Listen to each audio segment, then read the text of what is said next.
Awesome, we're live. What's going on, boys and girls?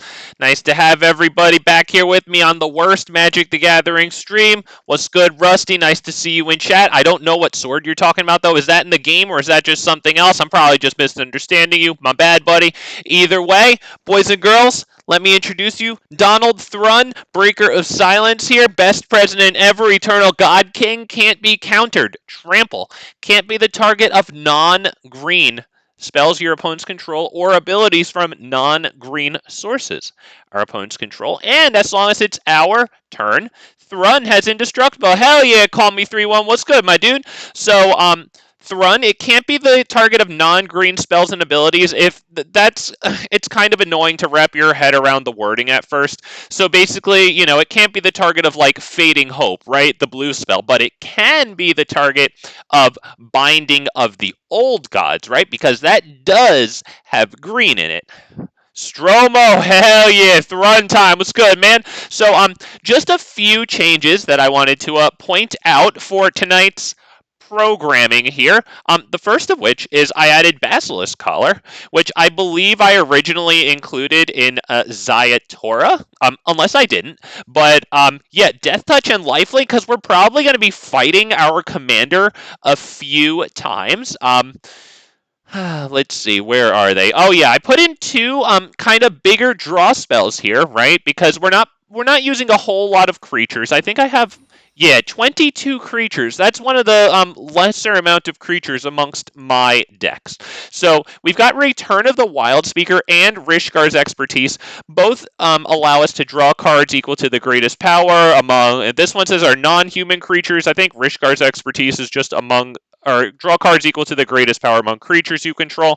Rishkar's Expertise also gives us a free cast of a spell with mana value 5 or less after our drawing. So we have a bunch of fight spells, for example. Let's sort by that. I'm not even going to lie to you.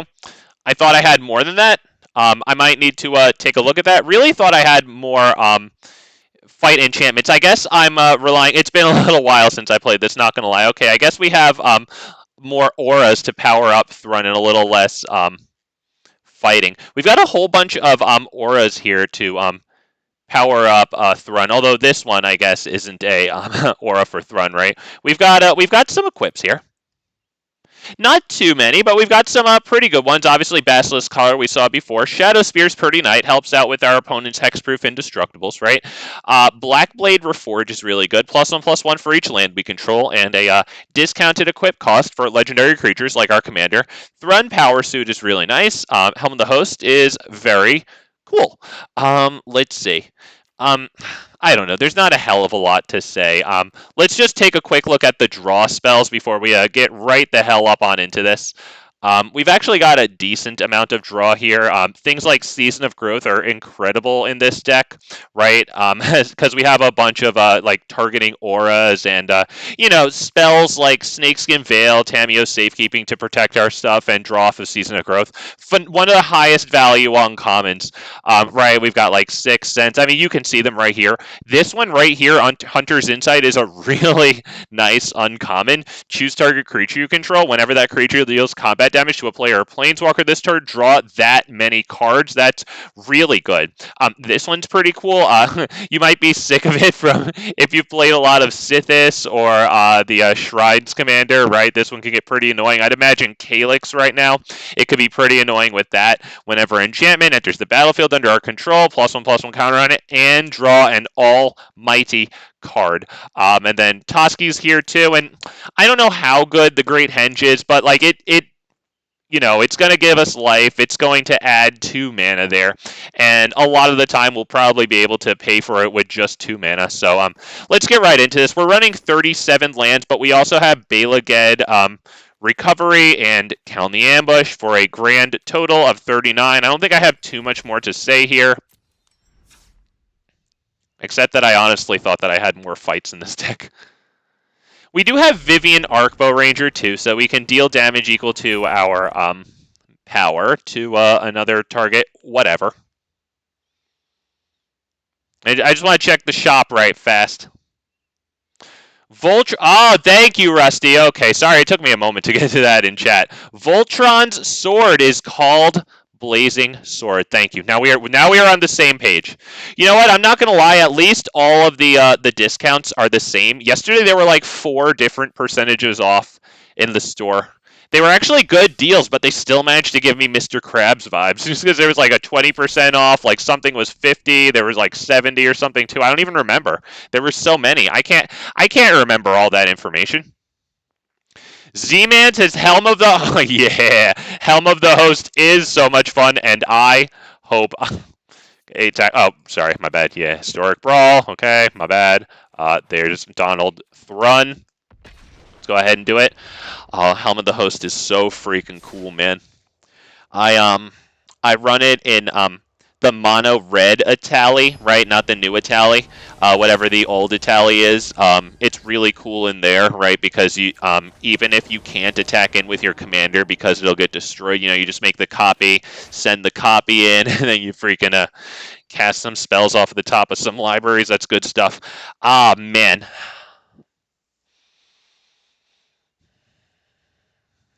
Up against freaking stupid mindless Calyx for retards. I think we can probably try this one, because I'm going to be real with you. I'm about to quit right now. I mean, you know, it's a good commander, of course. No hate on you if you play it, but, like, is it difficult? That's what I'm saying. Yeah, like, you know, it's that everybody on the short bus can win. Let's go ahead and drop that. That pass.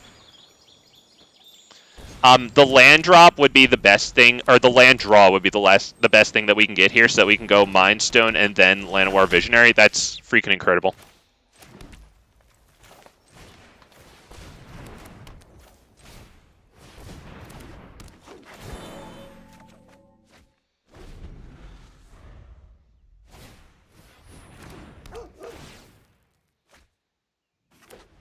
All right.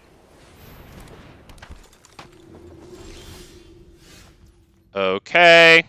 I think we're going to drop Thrun and then the Basilisk Collar. Yes, please. We have Cartouche of Strength. When it enters the battlefield, you can have enchanted creature, fight target creature, and opponent controls. We're going to have to kill Sithis.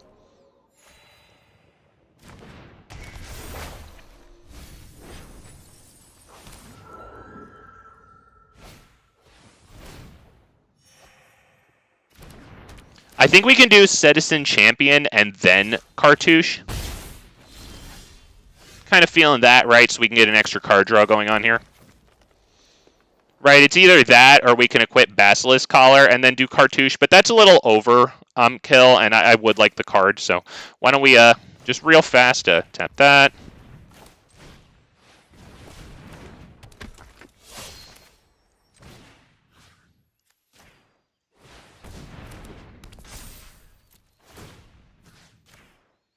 Gotta kill the draw mechanism.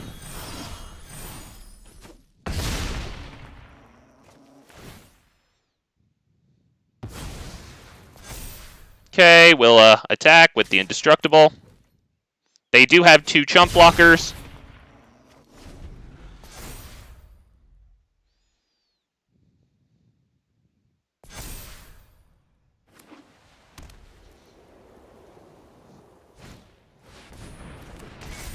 Alright, they can't use that on Thrun, but they can use that on anything else. He's figuring it. I'm telling you, Calyx is for tards, man. Do you see that?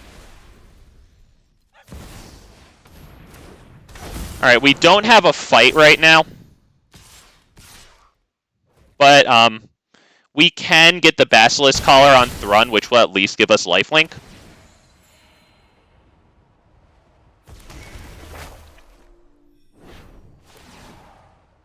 All right, looks like they're doing pretty darn well now. Let's go ahead and tap this just to be difficult.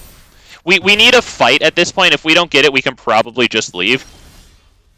That's not it, because they're just going to be making copies of Elspeth Conquers Death. This is going to get extremely difficult.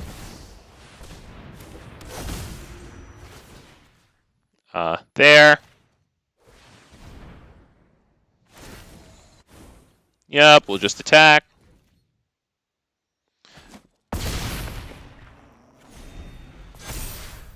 Nice to have you, Double Gangster. I think we're probably good to go here, though, because they're just going to be making so much brainless. I'm not even going to lie. I'm sorry. It's just one of those things that just takes away my will to play against it. I'm sorry. It's really so that the special needs kids can compete with the you know. Which I understand, okay? Everybody deserves to be happy. And God bless our special needs friends, okay? Because they're the ones most, like, vulnerable to being taken advantage of, especially financially, people. Seriously. Seriously, look out for your special needs friends. And I said that repeatedly now because, like, someone who I knew who was special needs got very taken advantage of, financially speaking. So it's with all compassion that I say that Calyx is for fucking retards. Compassionately, it is. I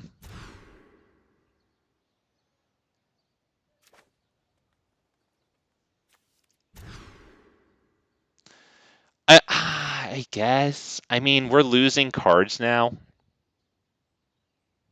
Call me 3-1 said thank you for blessing me. You are welcome, my child. I don't know, you guys. I mean, I guess I should try to take it. I don't feel good about it, but, like, what the hell am I going to do here? I guess I probably have to get rid of Blizzard Brawl, because we might need Heroic Intervention to protect Kodama.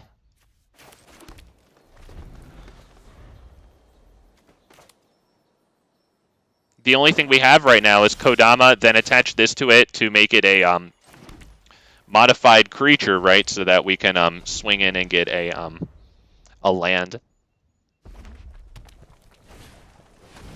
Yep, nice.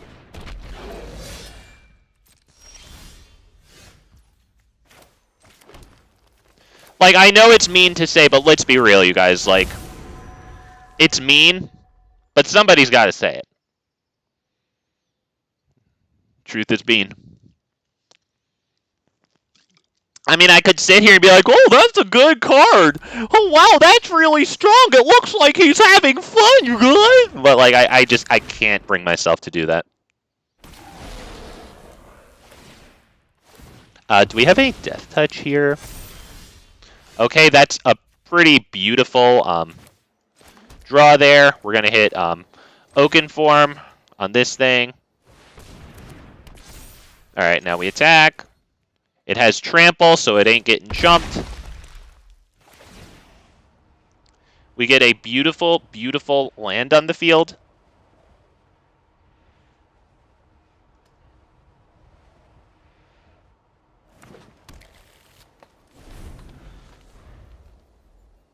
I mean, Calyx is a great card. I'm not gonna lie, like there really is something beautiful about the way it's designed, but it's too easy. Like, it generates +2 card advantage per turn. You know, because it draws you a card straight out, and then it also, like, replicates an enchantment. Just way too good. Let's go ahead and, I guess, get our commander down. I might need to put more fights into this deck. I might need to take out, like... I think Toski should probably stay, because it's a draw mechanism. I wonder if Kenrith should go.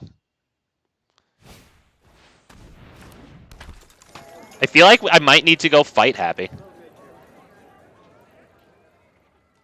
It's basically Calyx and Atraxa. Oh.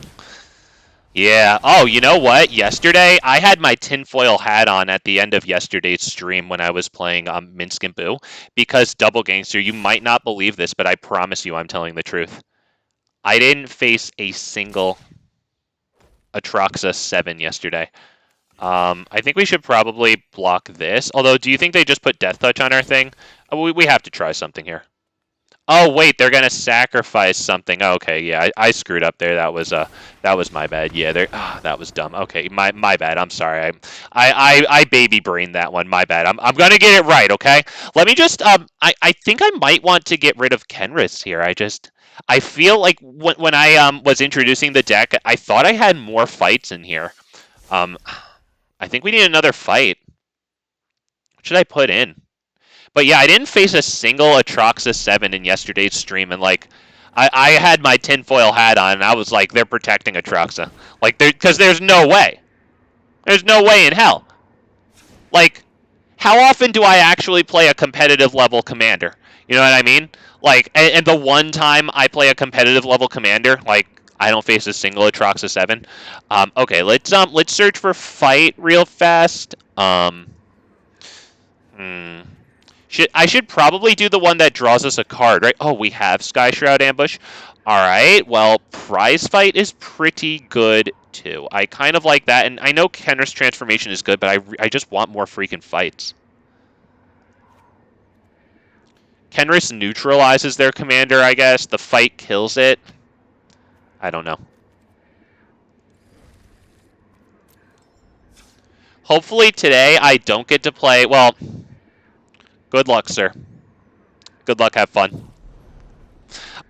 Honestly, I just hope that when Lord of the Rings comes out soon, I hope that they take that opportunity to put Atraxa in Hell tier. Because obviously, you know, Atraxa's going to go into Hell tier, and then of course they're just going to put the next big bad thing that obviously belongs in Hell tier not in Hell tier.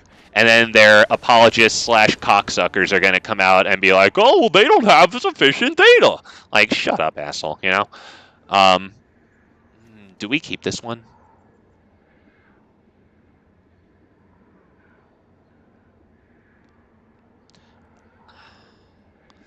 Do our dorks really live? I'm going to try. It's just Llanowar Elves plus Ilysian Caryatid is, I don't know, it's really good. All right, that's a supremely good top deck.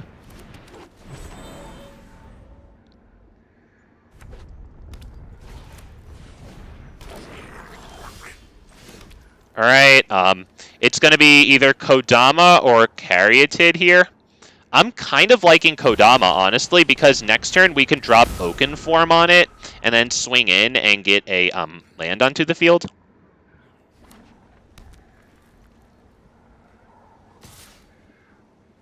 Yeah, that's the biggest bait in history. I'm just taking that. It's 1 damage.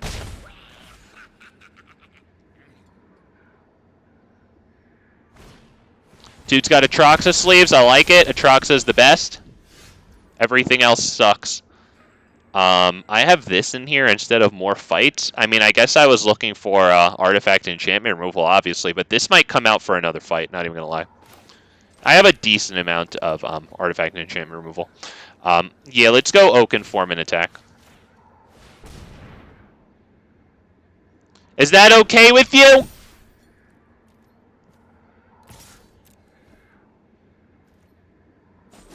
Alright, we actually get the attack in, so we get a nice land onto the field. We love that. We don't have any more lands in hand, so we have to pray for Llanowar Elf. Alright, all their creatures, and they have 3 of them, and now they all have prowess. They didn't attack with the 1/1s. Interesting. Alright, you know what? Beautiful. Beautiful, beautiful, beautiful. Let's go ahead and attack. Look at how good I am. I attacked first. God, I'm so good. Okay. Boom. Alright, so 6, 7 capacity for mana next turn, assuming the Elves lives.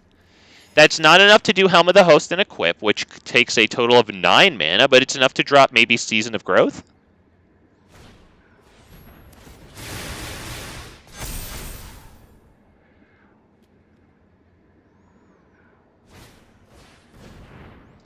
Okay,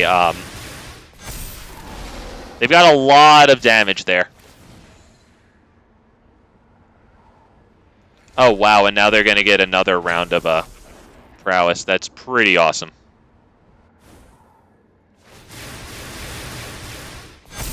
Wow. Wow, I have to block and hope for the best here. I have to hope that it actually... Oh, come on, you have the 1 mana freaking thing. Alright, dude. Alright, well, good game. Wow. Yep. That was quite a shot there.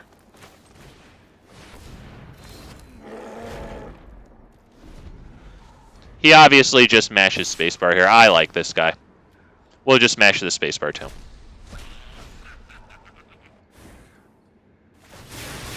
Good God, dude. I swear to God.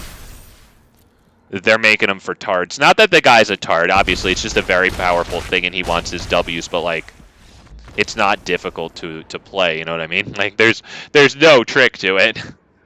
Good God, dude. I get it. I get it, man. You want the short bus to make a stop at the card store. I get it. Good God. Wow. Although, actually, I think I might want to take that card out. I want to see if there's another enchantment or maybe another source of lifelink or something. I don't know if I need that specific destroy target artifact enchantment card because I do have a few artifact enchantment destroys. Hang on. This is a fight spell, right? Okay. Yeah, hang on. What was that called? I forget exactly what it's called here. Was it Return to Nature? It was Return to Nature. All right. So let's hit the fight there. I would like an enchantment, so maybe I can search enchantment here. Yeah, let's go ahead and real quick search enchantment. Oh,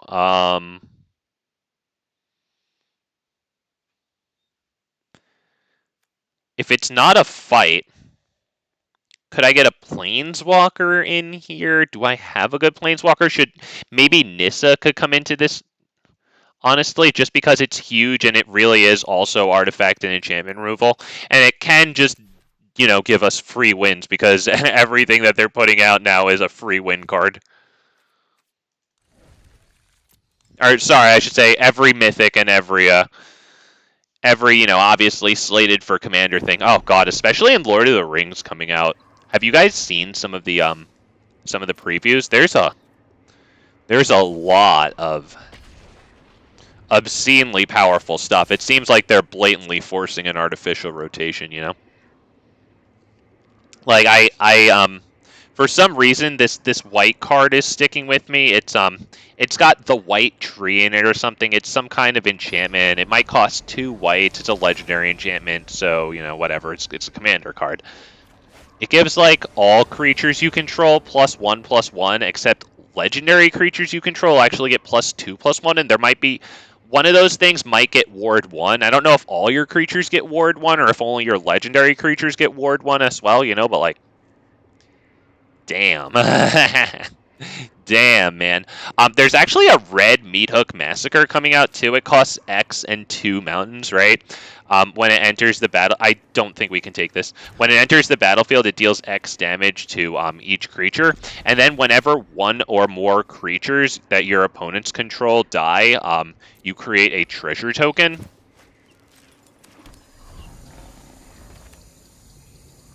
Pretty wild. Pretty gosh darn wild.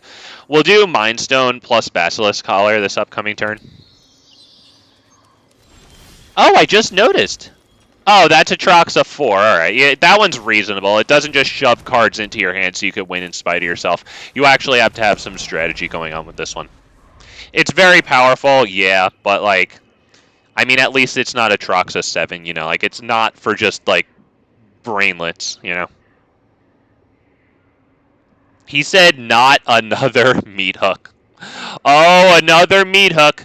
The life loss and gain is gone, but yeah, it will make whenever one or more creatures an opponent controls dies. Or, I don't remember if it's anyone dies or an opponent controls dies, but you make a treasure token. But that ability only triggers once per turn.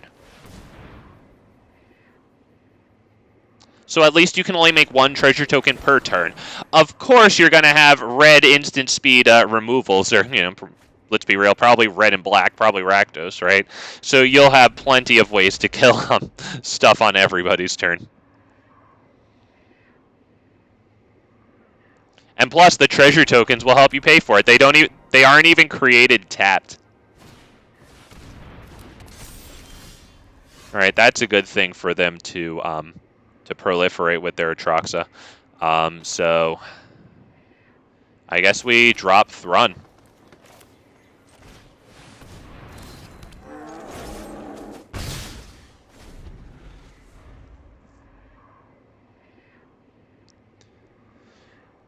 They don't have a source of white yet. We'll see if they can get that here.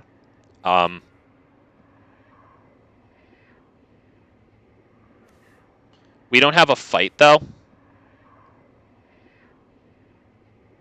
Oracle of Moldai could kind of come in handy in that regard, though, because if we can get lands off the top of our library onto the battlefield, that's similar to drawing cards. Dude's got some great artifacts and enchantments, and he can proliferate this thing right now. That's extremely good. Oh, that's very good. We have 1, 2, 3, 4, 5, 6 mana. So we can do this into an enchantment just to draw a card. I'm feeling it.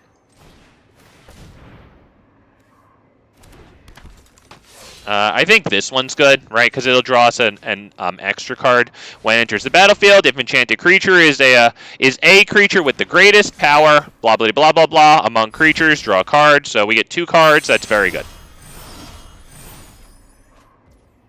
Okay.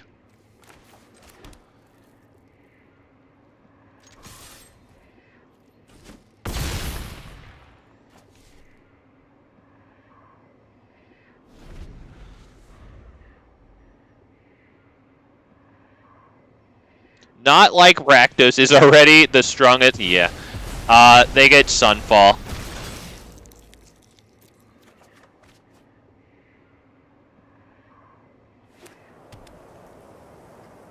Gets around Bala recovery too, right? We actually can't really get any of those to the hand, except this one. But I mean, it might be okay to get that one. It draws us a card.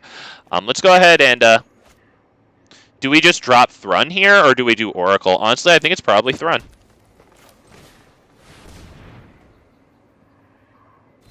It's offering him to use the Staff of Completion. Kind of shocked he didn't do it there, because this is huge to proliferate, and obviously this is good too. Is that making me sacrifice? Yeah, sacrifice a creature. Okay, dude. Alright. I get it. You have all the answers. We're probably about ready to go, because this is an Atraxa 7 deck with this commander. You know what? I shouldn't have played that land, honestly, because if I get 2 lands off the top, I'm going to be annoyed with myself. Good fucking god, dude. Okay. I think we have to drop this one, right? Because our commander costs so much right now.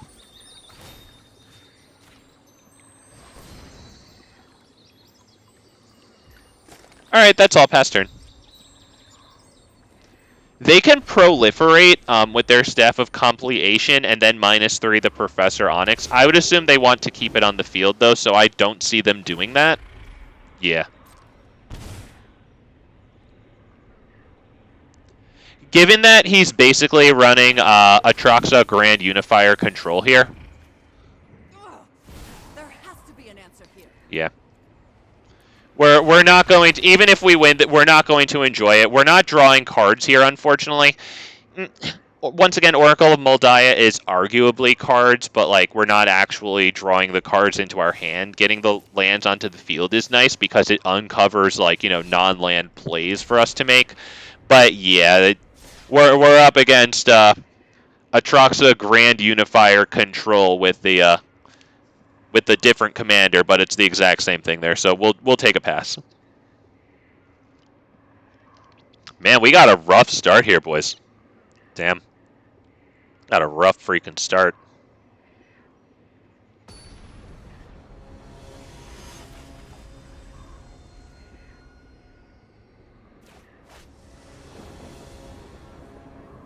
Damn, Sunfall into a thing that makes us sacrifice. Damn, that was brutal, boys. Yeah, we can keep this because we do have the Topiary Stomper. We're going first.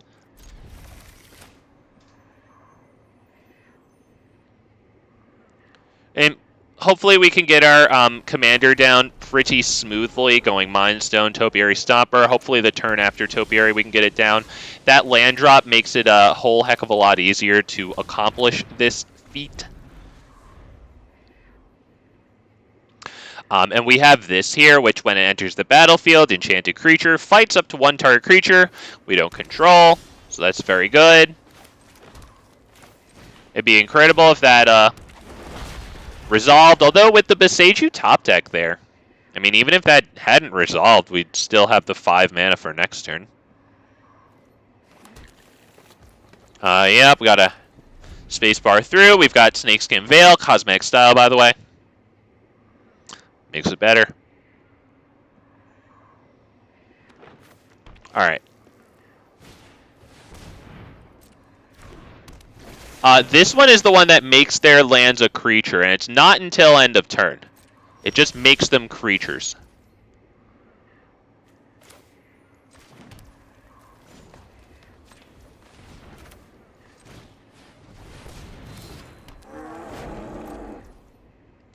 I did play a land, right? It's asking me to... Okay, good. It's asking me for the Boseiju thing. Alright, pass turn.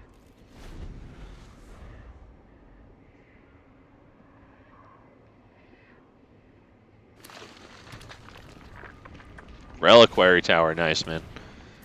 Okay, Kami not channeled, so I guess he wants to put an extra land down.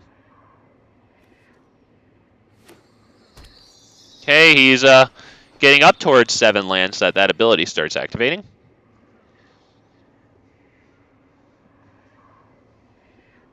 I'm surprised that isn't noted as a landfall ability. It's whenever a land enters the battlefield under your control. Rishgar's is good. We're going to have to bait out the counter, though, probably. So let's start with Oakenform on this thing. Thank you. Looks like we're asking for permission here. Oh, we're definitely asking for permission. Alright, let's go ahead and attack. We don't have to kill that 3/3 right yet.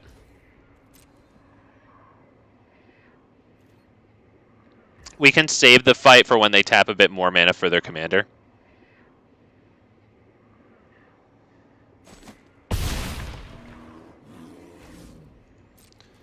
Right, they have 5 lands on the field. This only triggers if you control 7 or more lands. Up to 1 target land you control becomes a 3/3 elemental creature with haste. It's still a land, and this thing also makes their land creatures have flying.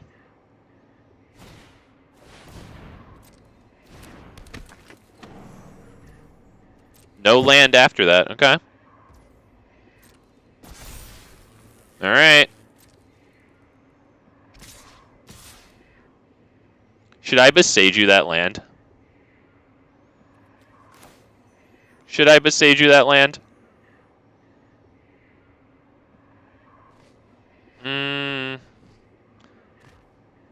How long does it become a creature for? Until end of turn. Yeah, let's do it.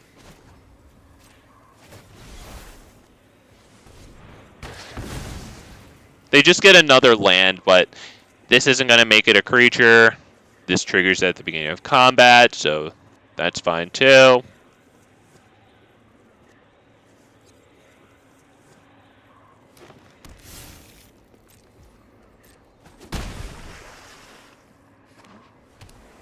Alright, that's commander tax for next turn, so that's good for them. Oh, wow, that's going to be good. Alright, well.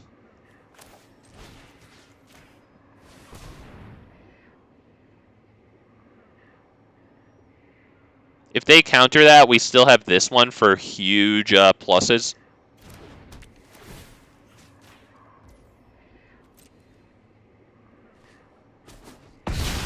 Beautiful, we get the fight.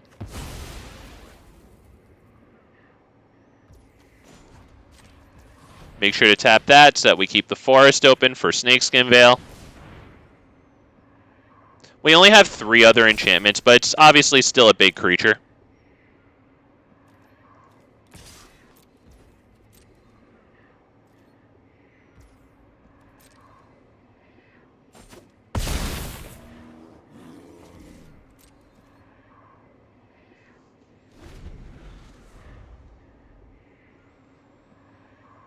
Okay, he could get 7 lands on the field, which would allow him to start making his lands into 3/3 creatures with flying and haste. We've got the Snakeskin Veil for any silly buggers. assuming it doesn't get countered. And considering they didn't counter these two, which were actually pretty big impact last turn, we're going to go ahead and wager a guess that they don't have counters. Maybe they have something like return target whatever to its owner's hand or something, right? Because it obviously held up something for them to do, yet they never did it.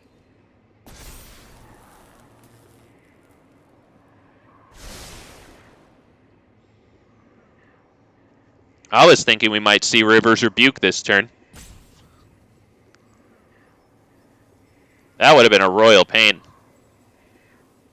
Although at least, you know, this would have come back to our hand, so we could have gotten another fight out of it.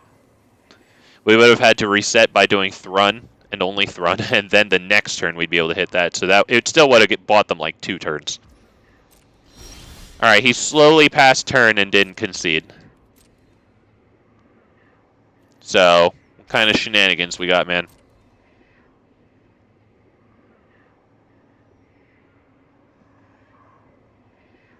Remember, Thrun can't be the target of non-green spells or abilities they control. Okay, what are you going to do? Return all non-creature, non-land permanents to their owner's hands. Alright, so he loses all the enchantments.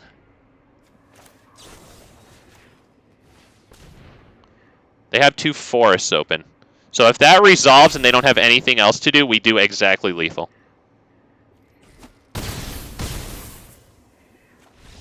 Not gonna lie, that was definitely a cool shenanigan. I'll give him that. Fortunately, we had precisely the right answer. Otherwise, that was a very good shenanigan there. Return all non-creature, non-land permanents for freaking 3 at instant speed. Jesus Christ, dude.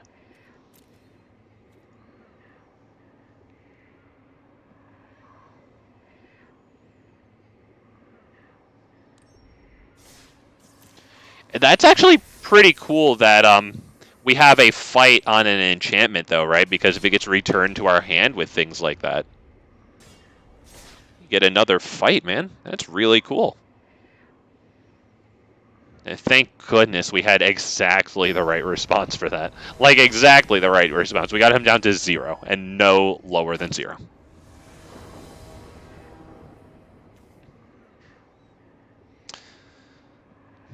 I don't know about this one.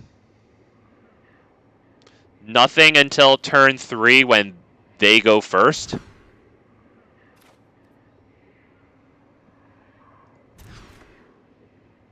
Good God. We're going to have to pray for the top-decked land, but, I mean, if we can hit the Topiary Stomper, that's not the worst thing in the world. If I don't get it, I'll concede real fast. The hand is semi-coherent, that's why I'm keeping it. Although, I do believe that the... oh, beautiful, okay. I do believe that the keep 5 hand is good a lot more than the keep 6 hand. So, by my own superstition and conspiracy theory, if I had mulliganed again, I actually had a pretty good chance at a keepable hand. Oh, wow, yeah, that thing is good. Alright, okay.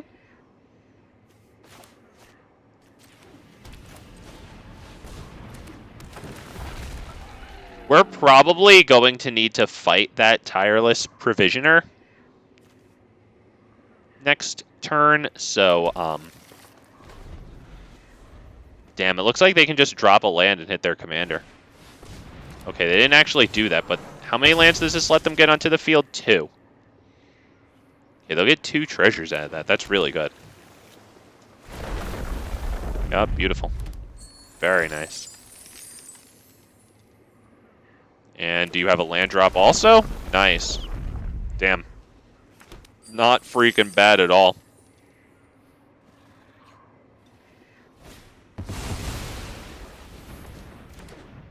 Wow. Hopefully he gets 1 through 9 so that those cards wind up in his hand and he doesn't make more treasures. Okay, we've got to kill that Tireless Provisioner. With probably this? Yeah, I'm liking with this. And that's actually all we have to do there, very unfortunately.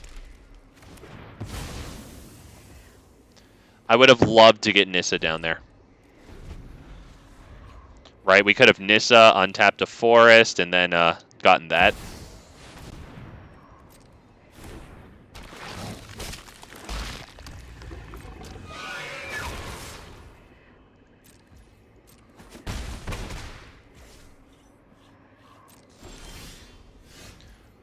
Okay, dude.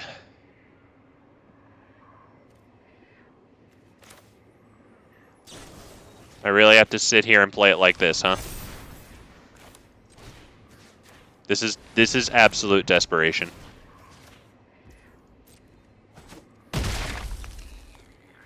Absolutely desperate.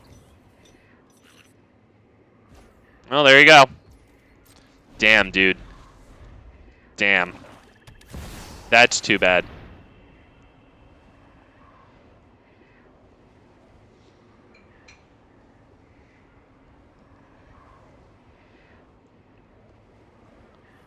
Hang on a moment, boys. Having technical issues here. Mobbing and technical issues, I'm sorry. Okay. I mean, I think we're probably just about done here.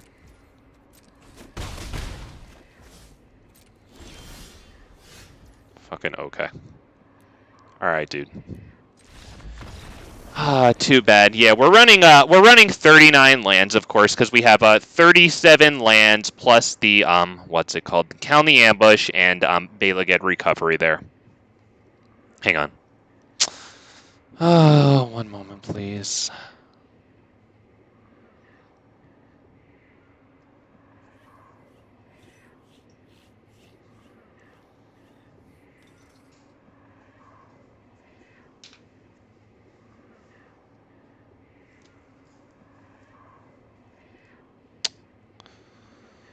Alright, move the mouse over. Okay. Alright. Okay. Thank you for your moment of patience there. Man, dude, that was brutal. We only got 3 land draws as it turned out because Topiary Stomper put our 4th land on. Oh, man. Oh, that wasn't good, man. Oh, no. It'd be really nice to get an instant speed fight spell for that thing. What do we think about this hand? Problem is, the opponent gets to set up really big before I drop Oracle. I honestly think this is a trap, and I think I want to keep it, but I can't. Do I not have an early game? Fine, we'll keep this. We'll get rid of what? Tyvars. Is it Tyvars? Yeah. Alright. It looks like we can play this one on turn 3. Atzechmos! Hell yeah, what's good? Thank you for stopping by the worst Magic the Gathering stream. Nice to have you, my dude. I'm good, man. I'm good. I'm probably gonna be getting my butt whooped all day. Not even gonna lie to you, but I'm doing good, man. We're playing Thrun. I like it, man. It's got some real nice resistance to shenanigans there. Can't be countered. Can't be the target of non-green things. What exactly is this one? Oh, okay, venture into the dungeon. Cool. So we drop this. Right. We drop this. And we attack. So if either one of our dorks survive, we can get Thrun down. Not bad.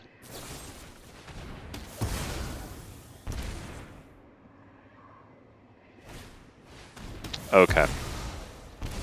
Okay. You know what? That is a huge top deck. That's freaking huge. That's our 5th land there, baby. Ooh, grateful. Grateful. Wow, this dude wants to cast his commander twice a turn. Or once and this. I would imagine casting this twice is... I don't know, I guess it doesn't make a difference. Both of them venture into the dungeon.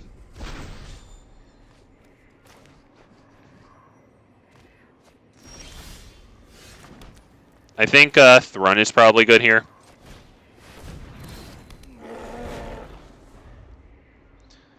If only this was instant speed. Oh, wow. You know what? Very nice play. Oh, split second. Oh, split second was a freaking old mechanic. I love split second. As long as this spell is on the stack, players can't cast spells or activated abilities that aren't... I love that. I love that ability. I hate that he did that to me. That was very beautifully played. But gosh darn, I love that card. And you said Big Fat is not gonna lie, probably. Oh, that's very nice, you man. I really appreciate the support, both for showing up here as a viewer and saying something nice. I appreciate that. Can you like? Okay, I get it. You're one of those. I get it. Panharmonicon, beautiful. Yeah, sadly we can't really do anything here. I think we can activate that land though, right? So let's just do it at instant speed at the end of his turn. But now he just starts dropping his commander like twice or maybe even 3 times per turn, right? And getting a double Panharmonicon out of it. You know what? Let me just do this right now so that it stops bugging me and then he can just take his turn.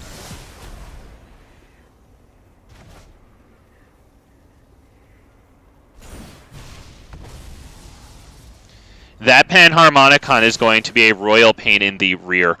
This County Ambush, we might want to keep it in hand, because if we can make their commander cost 2 more every time they sit here and cast it, that's going to be big good. Of course, we can only do that in 2 turns, since we'll have to tap out for Thrun.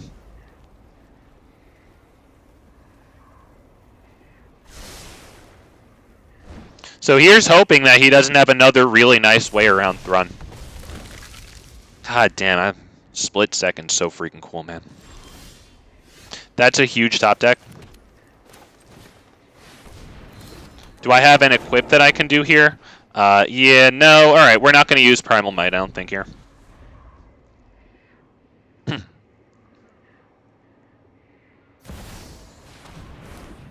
Okay, Aetherflux Reservoir, nice. Okay. As a treasure token still. Maybe he'll make another one with the dungeon thing here. Scry 3. Isn't that the end of that dungeon? It's either the end of that dungeon or right next to the end of that dungeon. I could look, right? Can I look? Is it going to let me look at that dungeon? Do I have to click on this to find the dungeon? Yeah, okay. Deep Mines, there it is. Okay, and then he gets that one. So now it's... Okay, dude. Alright, dude. Alright, yeah, it's Lilion. Target player sacrifice. Okay, dude. Alright. Wow, man. Very nicely played by him. But, Jesus, man. I was really hoping it would put up some resistance to the black player there. Although, I wonder if it did, because we don't know the guy's hand. For all we know, he had, like, Infernal Grasp and Go for the Throat in hand, and he couldn't use them. Damn, man.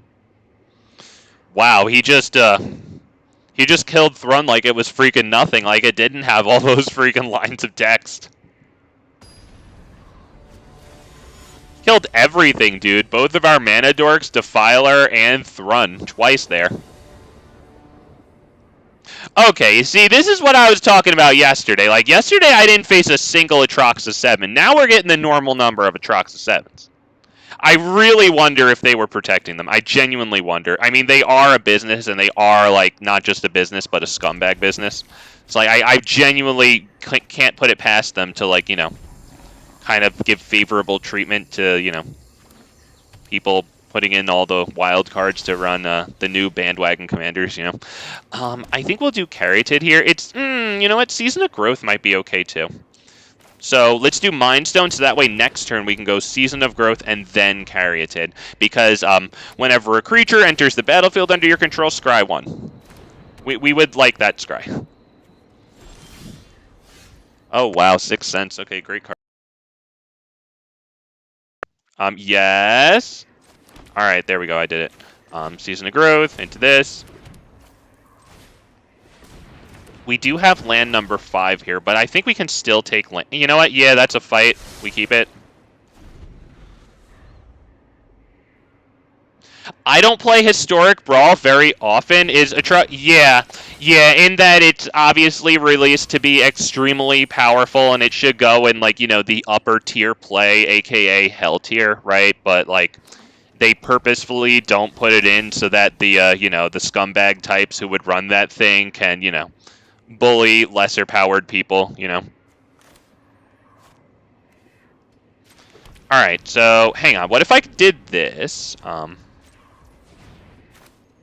and now that we control a creature with power 4 or greater, it can't be countered, asswipe. You should try it. Counter it anyway. You can still cast the spell. Do we keep that one? It does draw us a card, so I think I'm going to keep it, because it'll be a creature to trigger the scry. It draws us a card. Maybe we just drop this past turn.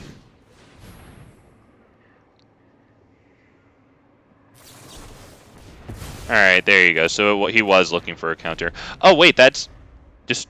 Oh, this is a legendary artifact. Okay, yeah, because this is destroyed or counter target legendary spell. Alright. Ooh, Emergent Ultimatum went into his graveyard there.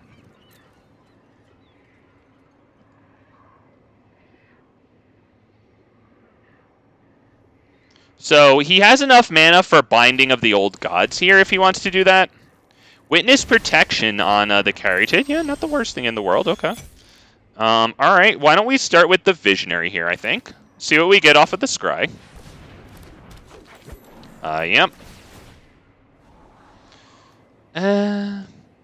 That might be pretty okay. Now we have a backup kill against Atraxa, right? Kill on Atraxa, backup kill on Atraxa. Let's go ahead and drop this on Thrun right now, so that way when we attack, we draw a card, you'll have to see it, and we get a card there. We like cards a whole heck of a lot. We might as well attack with that, too. I am always wondering where people always get the wild cards to get... Oh, hang on now. Yep, draw me a card. Forgot that I had to say yes to that. We can go ahead and pass turn. We have instant speed fight right there, pass turn. Where do they get the wild cards? Yeah, they're buying them, is what they're doing. It's a gift to whales, is what it is, right? Because it's going to be put into Hell tier eventually, but not now. So spend the money now, and you get to bully people who either don't have the means to buy the wild cards, don't want to, just want to purposefully run lesser powered things to have a more fun experience overall for everybody. Wait, was that escaped? Was that escaped? I saw him remove cards from his graveyard. Was that escaped?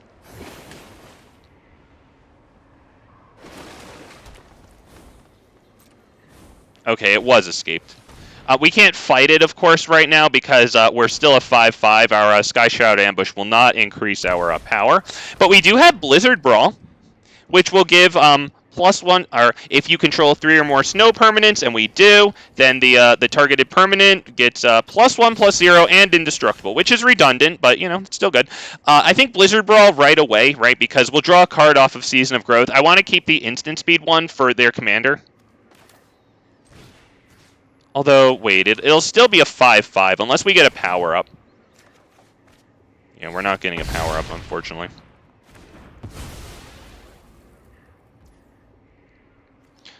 Should I drop Oracle of Moldai? I think I should have dropped Oracle of Moldai before I made that play, to be honest.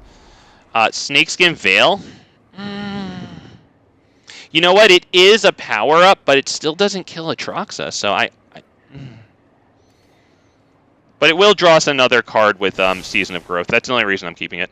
Let's go ahead and do this, I guess.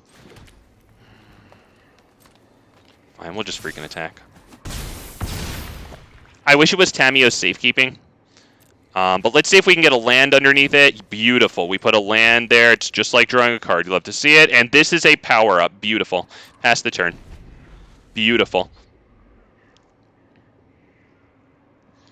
Let's see. How many cards are in their graveyard? 7. So if they want to, they can escape Uro again. Hillbilly! Hell yeah! What's going on, man? Welcome to the worst Magic the Gathering stream. Okay, he has 2 mana now because Mox Amber he can use. Add 1 mana of any color among legendary creatures and planeswalkers you control. Alright, so,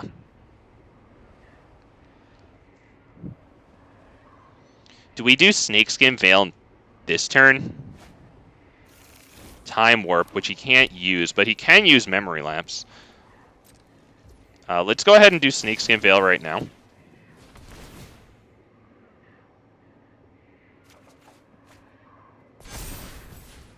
Alright, my turn. Yep, let's go.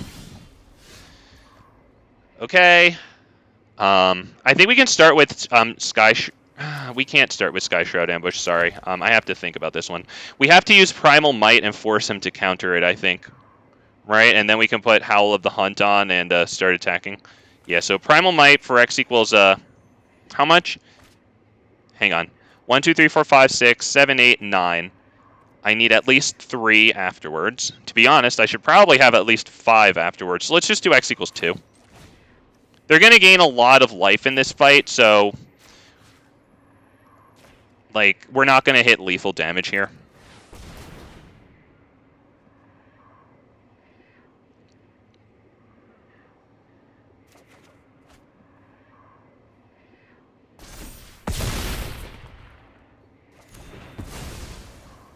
They're going to get a Time Warp next turn. Let's drop this one, I think. Memory Lapse, okay. We'll be able to draw it right now. I think that's fine. Let's do this.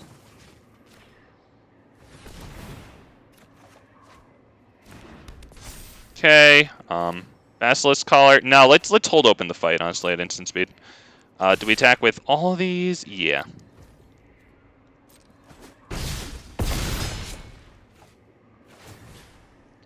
Yep, draw a card. Let's see if we can get a land onto the field. Wow, Nykthos. Jesus. We can do Nykthos right now, but I still think we just hold open the fight.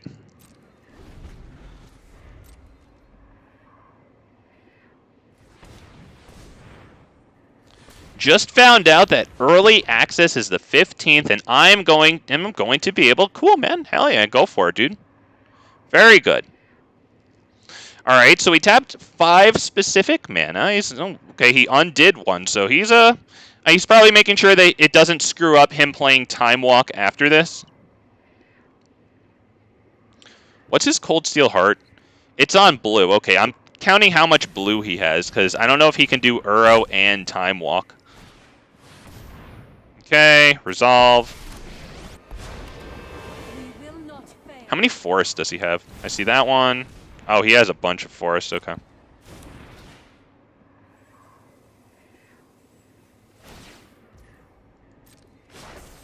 The land fights for us. Reckoner, nice. We can't fight that land. It's not even a forest, and I really need to save the fight for Atraxa. I need to save the fight for after Atraxa hits the field, but before its ability resolves. That way they can't put a counter spell into their hand.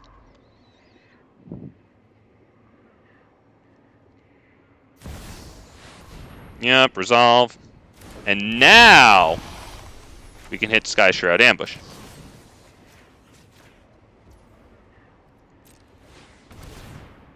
Oh shit, that doesn't have... Oh shit, that loses Indestructible, not on my turn. Okay, you know what? I actually really screwed up there. That was my bad. That was definitely my bad. Yep, shit, I forgot. It doesn't have Indestructible on their turn. Okay, I think I might have... Oh shit, my bad, you guys. Oh fucking god, right. It doesn't have Indestructible on my turn. Well, that's going to be incredibly difficult to deal with then. But the thing is, he's still going to get loads of freaking cards into his hand, though, so... If I had waited until my turn, it might not have resolved. But I see Binding of the Old Gods. Yeah, at this point, we're going to have to do something pretty amazing. I'll get you guys in chat. Oh, god damn it, dude. That was dumb. Damn it, right. As long as it's your turn, Thrun has Indestructible. That royally sucks. Obviously, we have enough mana to play it. We lose the Scry off the Season of Growth now when our creatures enter the battlefield. And we're actually going to lose the fight off of this too, so honestly, we can probably go, because when it enters the battlefield, you can have enchanted creature fight, so I think we can probably go to be... Oh, man. I don't know if we had a chance, though, even if I hadn't done that, because they still had a lot of stuff. Oh, man, damn it. I'm sorry about that one, you guys. I forgot that it doesn't have Indestructible. It has Indestructible on our... Oh, damn it. That was bad. My bad, guys. Oh, man. All right, let me hit the chat really fast. What do you think of the Atali? Oh, the new Atali. Oh, yeah. Well, just the card itself, I think it's very, very cool. Yeah, absolutely. I'm not going to lie to you. I kind of wish it didn't involve poison counters, but, like, I understand that they want you to have game-ending pressure when you not only get a tally on the field, but then invest 9 mana and a Phyrexian green mana into flipping it. Like, I understand that. I just don't like poison counters, but, like, I do think it's pretty cool. That's just for the card itself. I also think it's very good that, you know, unlike the original Atali 6 that's mono red, I like that this new Atali will not whiff because you exile cards until you get a non-land. I do like that. I think it's too prevalent in Standard because I think it's just a very easy ramp play big thing commander. I think it really punishes people who aren't playing either Blue or Elvish Norn, the one that we just saw dropped by our opponent.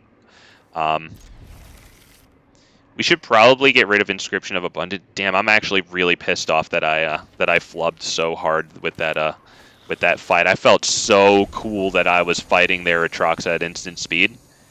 Damn it, I felt like such a king. Nope. Nope. But yeah, the new Atali's really cool. Hang on, I see more chat. I'm not ignoring you guys. You guys know that, but Oh, Jury! Good for you, dude! Good for you! I don't see that too often. All I see is Atroxa. I like this guy. He's got Sacrifice Tribal. I'm going to try real hard not to screw up. Let's do Cultivate now and keep the Besaju in hand. We'll get a land on the field, and we'll drop the land that goes into hand here.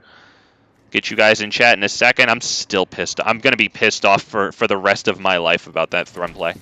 I'm so baby rage. I'm so angry. Next turn, we can drop Nissa at its smallest price and then Blizzard Brawl against their commander.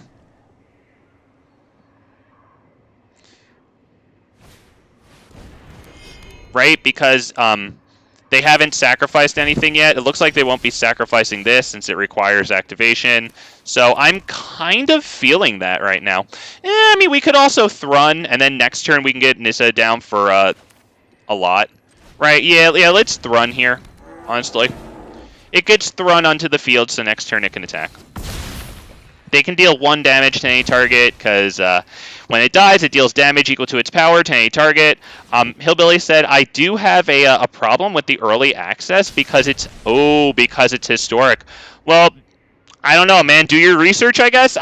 Not to sound aggressive there. Just I know that you play a lot of Standard. I wish I could give you help, my dude. All I can say is, like, that white enchantment, that's like something white tree, right? First of all, why isn't that tree black a la Teferi?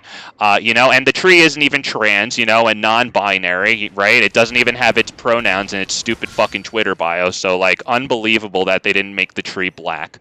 But you should take a look at that card because humans are pretty strong. There's what's that new human from the newest set right now, Aftermath, right? The, like, Coppercoat Vanguard or something? Because that might go very well with, like, Thalia, Coppercoat Vanguard, that white tree enchantment, you know? Let's start getting them. Let's start getting them. We have 1, 2, 3, 4, 5, 6 mana, so let's tap out. Oh, let's not tap out. Let's be a dumb... Damn it, I guess I can't count. Okay, I feel like an idiot. We will attack.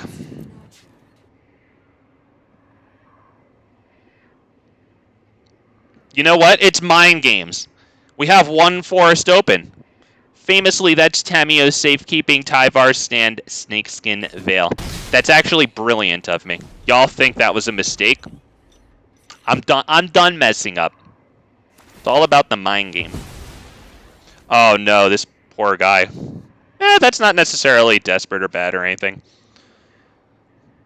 But yeah, Hillbilly, this newest Lord of the Rings set, it's pretty obvious that they're forcing an artificial rotation in Historic and Historic Brawl here, right? So it's loaded with powerful cards. I would definitely just check out what other people are talking about, because I'm going to be real. That's what I would do, because I don't know what the hell I'd be talking about.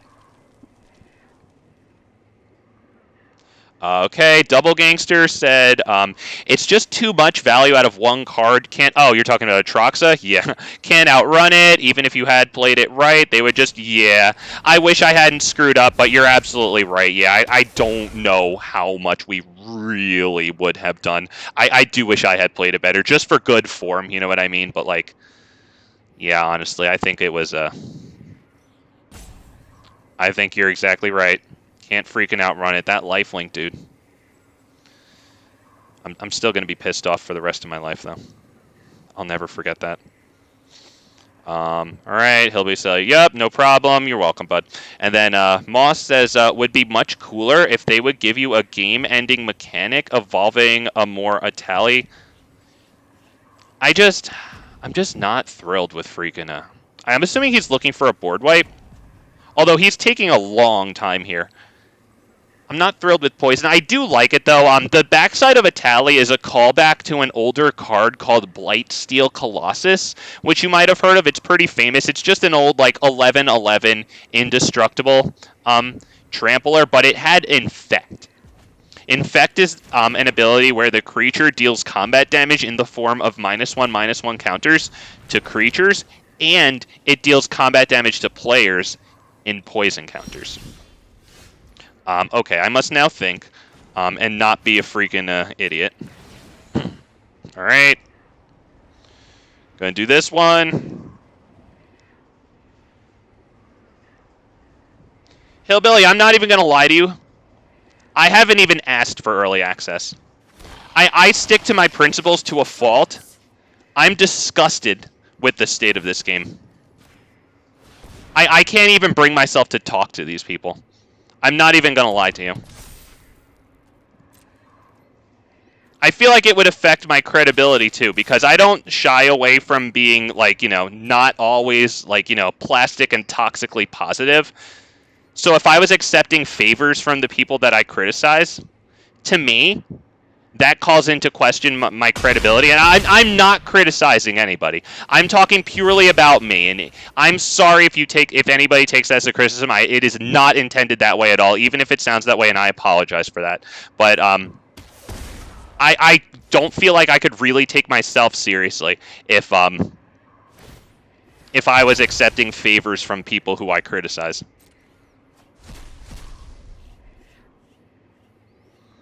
Once again, I'm very sorry. I wish I had phrased that better. I can't think of a better phrasing right now because I'm also trying really hard not to screw up again, like I just super flubbed against that Atraxa. And I can barely multitask as it is. We have the heroic intervention if they have a destroy all board wipe.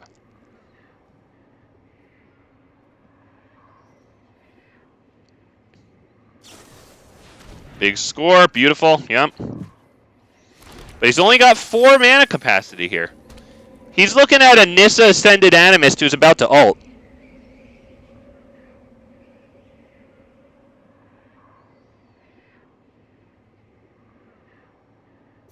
I agree 100% with you, Moss. I agree 100% with you. But I see people anybody who doesn't, like, who offers them even the slightest criticism. Like, for example, there is a guy who just reached 100,000 subscribers.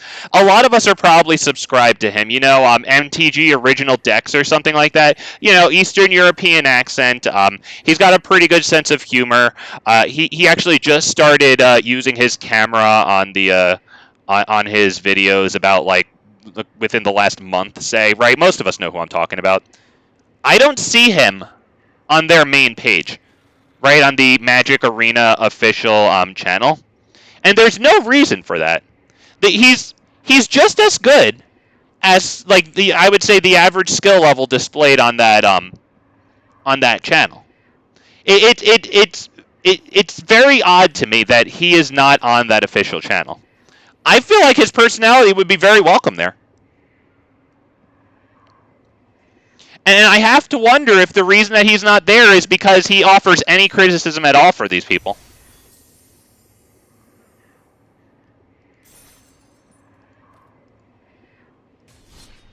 Exactly, Hillbilly. Yes, I believe his in-game name is the Great White Dragon. Yes.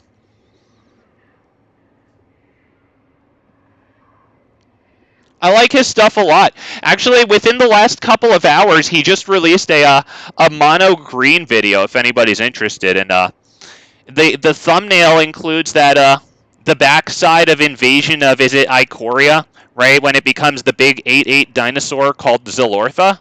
So that's probably something that a lot of the viewers here would be interested in. But make sure if you're gonna leave, you leave a like first. Please and thank you. Thank you so much. Even though I screwed up, because I do try to do better, okay?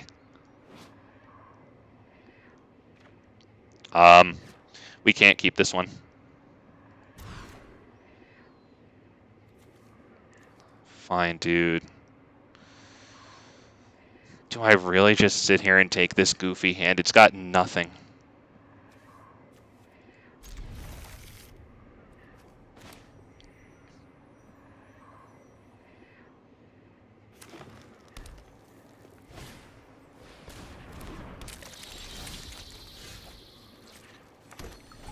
Hillbilly says he's subbed to him. Hardly watch. Yeah, fair enough.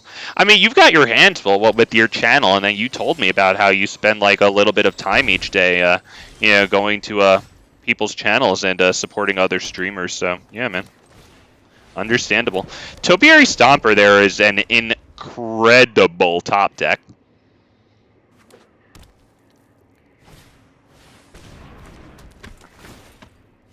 As a matter of fact, I'm going to do Topiary Stomper and then Bushwhack it against their commander.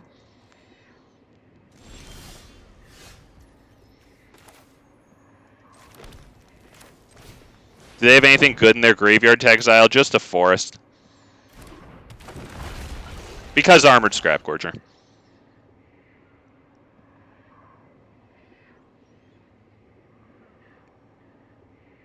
Okay, I'm not going to lie to you.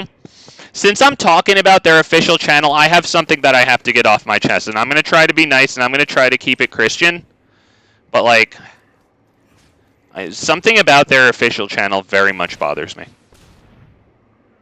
It's not even the fact that they have squeaky clean people on there, because, like, as annoying as that is, I guess I can get it. But, like, let me read your chat first before I give my hot take, which I don't think should be too hot. He said, yeah, I mean, you often see people like Covert Go Blue or Luca. I'm not sure which one Luca is, unless that's Legend VD. Is that his name? They're all very positive all the time.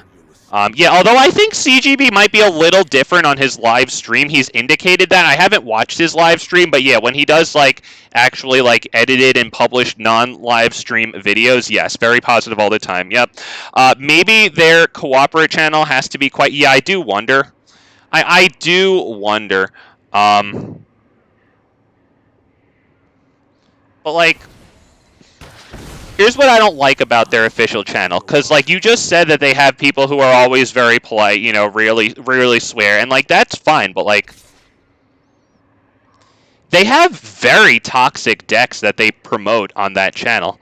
Like for example, yesterday they promoted a like Esper Control video on their channel, and I don't have a problem with that. Control is a part of the game, it always has been, and it always will be, as annoyed as I am by it. What the hell am I gonna do? Say that that's not allowed? Like, okay, freaking weirdo. Like, keep yelling. Nobody cares, you know? But, like, they titled it with, hang on. They titled that stream, like, Wear Them Down, right? That was, like, the title, or that video. They titled that video Wear Them Down, and something about that just doesn't really rub me well. Behave yourselves. I don't know, the fact that on their official channel they titled the video "Wear Them Down," or maybe that was in the thumbnail, whatever. But like, are you promoting the fact that like for half of the time invested into your game, into this game, meaning, you know, your opponent invests half the time and you invest the other ones, like one of these people is going to be miserable? Because like, what does "wear them down" mean? Like, is that a really good, like, this is a game. Like, what you're telling me is that, like, you enjoy pissing people off to the point where, like, you're going to advertise your game as, like, oh, look, you can come here and piss other people off. Isn't that awesome? I don't know. Something about that irks me. The fact that they, like, happily and gleefully, like, advertise their game as something that, like, you can go, like, piss people off with. You know what I mean? Like, something about that really pisses me off. You know what I mean? And, like, another time recently, they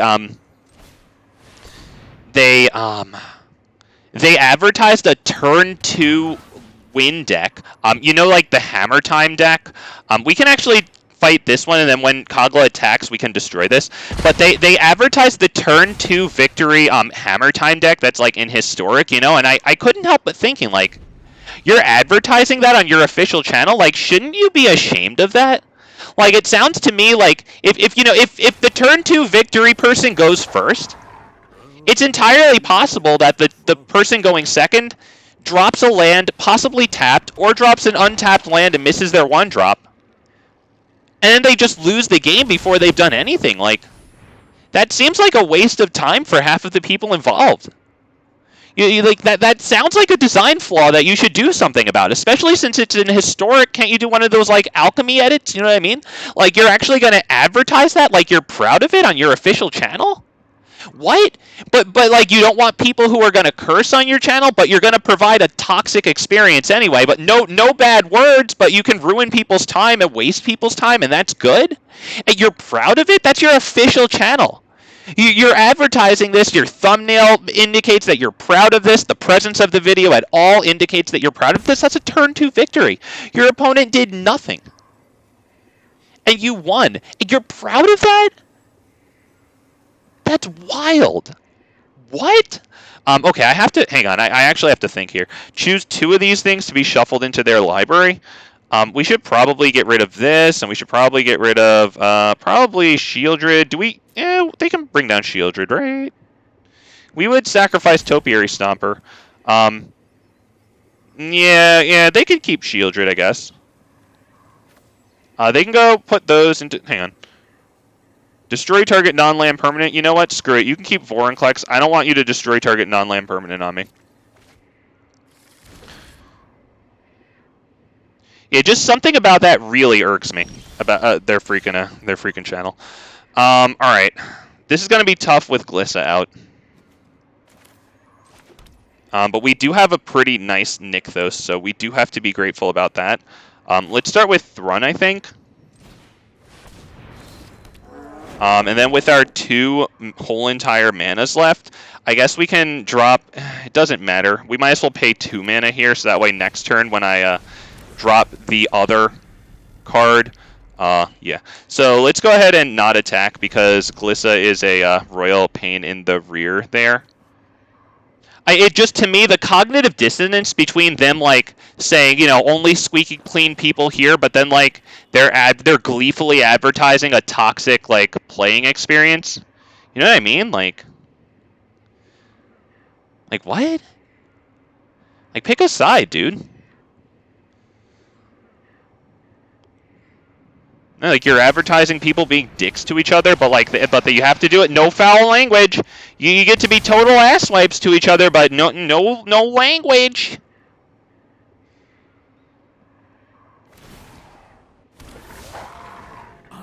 And by the way, that Esper control video where Covert Go Blue was playing it, like, you know, once again, no problem with control, but like,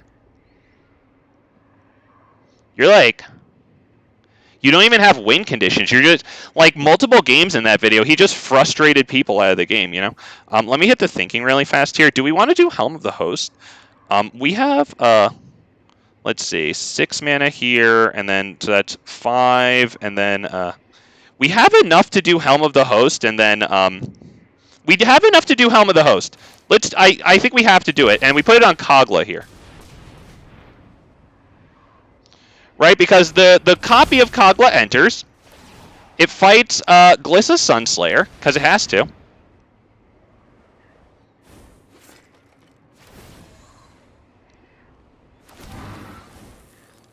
Or does it fight Shieldred and then attack? Because it actually lives through the fight on Shieldred.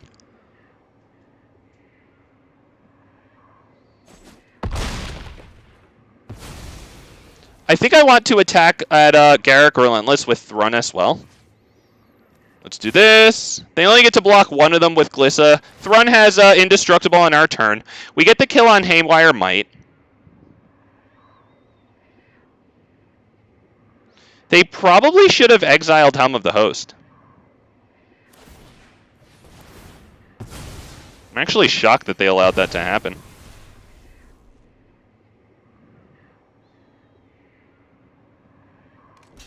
Yeah, might as well get the nice block on that.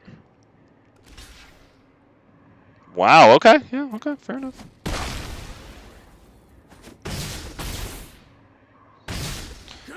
Alright, let me hit the chat right fast. Double Gangster, I see you there. Wait, what the hell? Why'd that flip over? Oh, when it has 2 or fewer loyalty on him, transfer. Okay, that's cool, that's cool. Okay, maybe the Magic community needs a wake-up call. I mean, it happened to War Thunder? Okay. As the community really exposed the problem with the game, the content creators had to say something.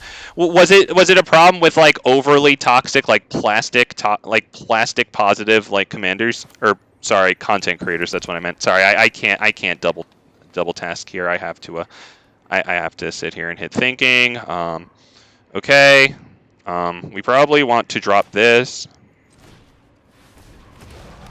and then this. Whip to you. This thing is now going to have Deathtouch. And, yeah, it's going to have Deathtouch and Trample, which means that it's swinging through. Yeah, let's go ahead and attack. Just you there. That's all. They should just let that go through. I'll survive this. Alright, that's it, end turn. Although, honestly, maybe I could have re-equipped something to Toski there with the last mana. How much does Basilisk Collar cost to equip? Is it? Oh, it's okay. They both cost 2 to equip. All right, I didn't lose out on anything there. I have to sacrifice something here. You know what? It might be Kogla because it's not swinging through thanks to Glissa.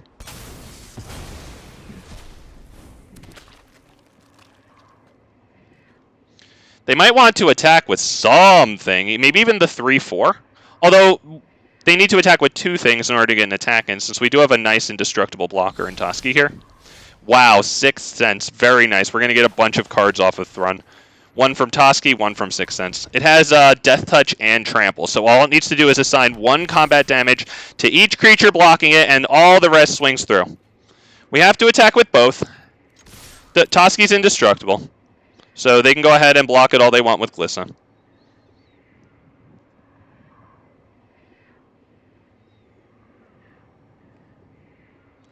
Thrun's looking pretty good here.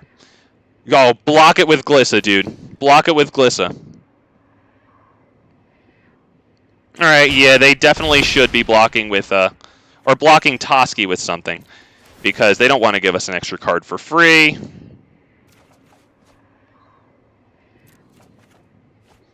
Ancestral Mask. Wow. We might want to play the Masked Vandal just in case they somehow make us sacrifice more creatures, even though it's not even going to destroy an artifact or enchantment. I think it might just be better to get it on the field.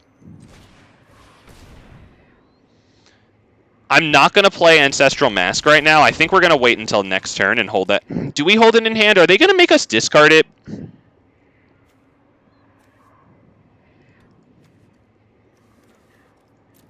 I think I'll... Do I keep it in hand? No, I think I should play it.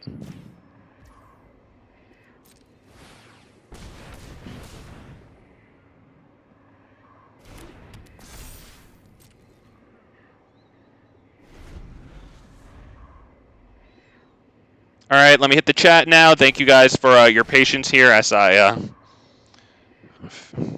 just struggle to multitask here. Okay, I mean, War Thunder is a far worse position than... Okay. Oh, no. Oh, that's very good. That's very good. We lose big card draw there. Well, we lose one card draw thing, but we're not going to be able to swing through. Oh, my God. You didn't even attack? Dude, what are you, paralyzed with fear? Good God, man. Have some respect. You didn't even attack. You have so many blockers. You didn't even attack with Glissa so you could draw a card. You're pathetic. Absolutely. You should be ashamed of yourself. He could still win the game, of course. We're going to have to start getting cards here. But... I mean, he should really be ashamed of himself there. Okay, hang on. Let me get to Moss here. I'm missing a whole bunch of chat.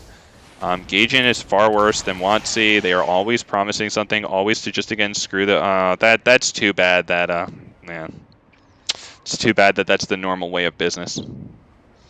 And then he said WotC is just a bit lazy to tackle the problem. I think that they could if they want to. I think that they can absolutely do it. I think that they're missing the motivation, which could make them lazy, but I don't think they're lacking the talent. I don't think they're lacking the funds. I think they just don't want to do things.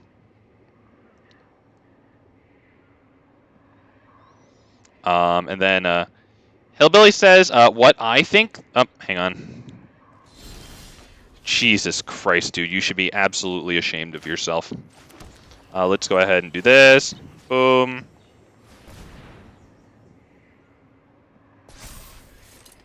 And now it gets Deathtouch. That's incredible. Hang on, I'll get to chat, boys, but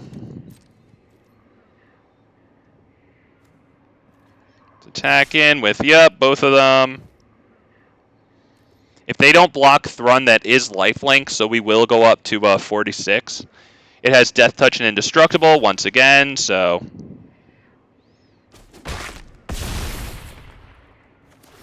Okay, thank God, we need cards. Okay. You know what? Basilisk Collar.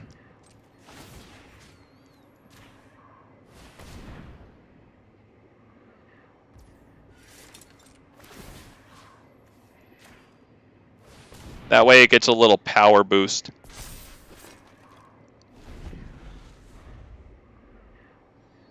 I know we'll have to pay 4 again to transfer them to Thrun, but... Okay. Well, I don't think we're going to live through that. He has automatically win the game card. We'll definitely block something. I don't really think it matters, though. That has a Menace. Let's just block that. They all have Trample, right? Yeah. I think he wins. Those look like some pretty big numbers. Alright, let me hit the chat then while he's deciding what to do there. Hillbilly said, I think what the problem is the colors are not balanced. Red and black are... Oh, wow. Negative 37. He took me from like, wow. Yeah, okay. Yeah, Creator of Behemoth is a card. And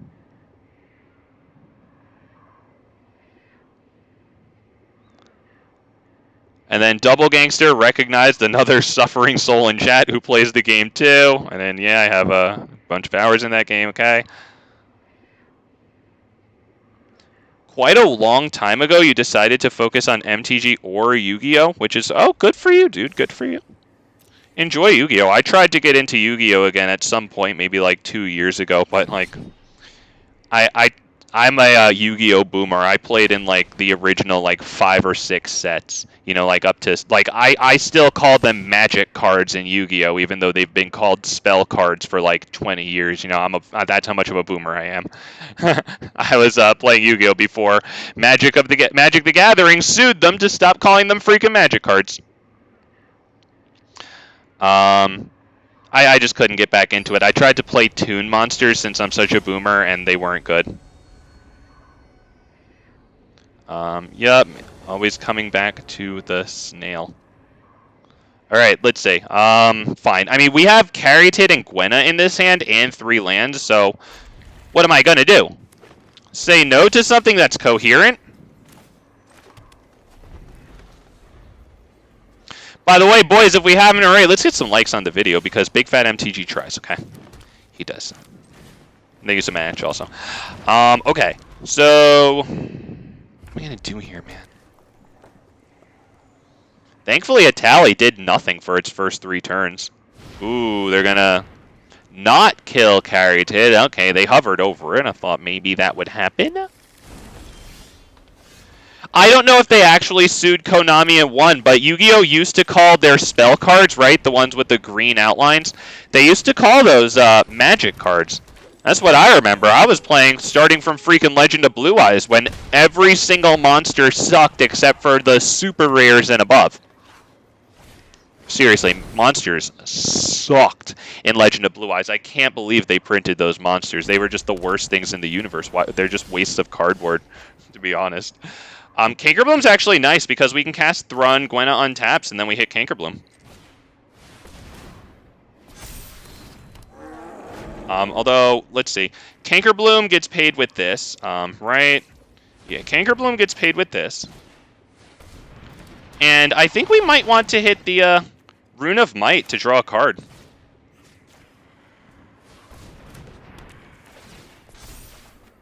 But yes, for some reason, Yu-Gi-Oh! Had to stop calling them magic cards, and they called them spell cards. And I'm pretty sure that was because of Magic the Gathering, right?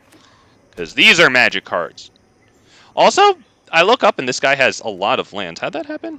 Oh, this is a yeah, ramp 2. Okay, yeah, that's a good one. Alrighty, it's a tally. Hopefully he doesn't get something too crazy. We have a lot of, like, fight spells. Yeah, that isn't it. That's definitely good. That's his commander tax on the field, but the Masked Vandal is totally a whiff. Do you have a creature in your graveyard? No, you don't.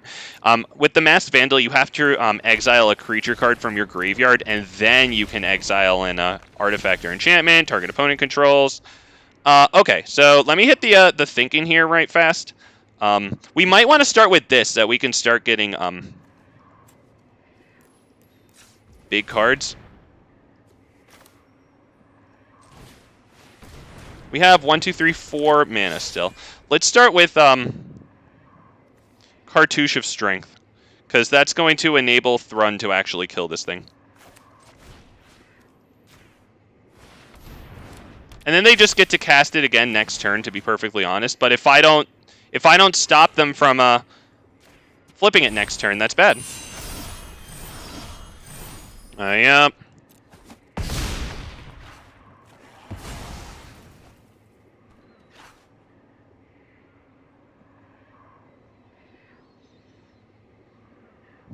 We were really hoping for a land there, but you know what? Nevertheless, we do swing in for about 10 damage. They might want to block Cankerbloom here.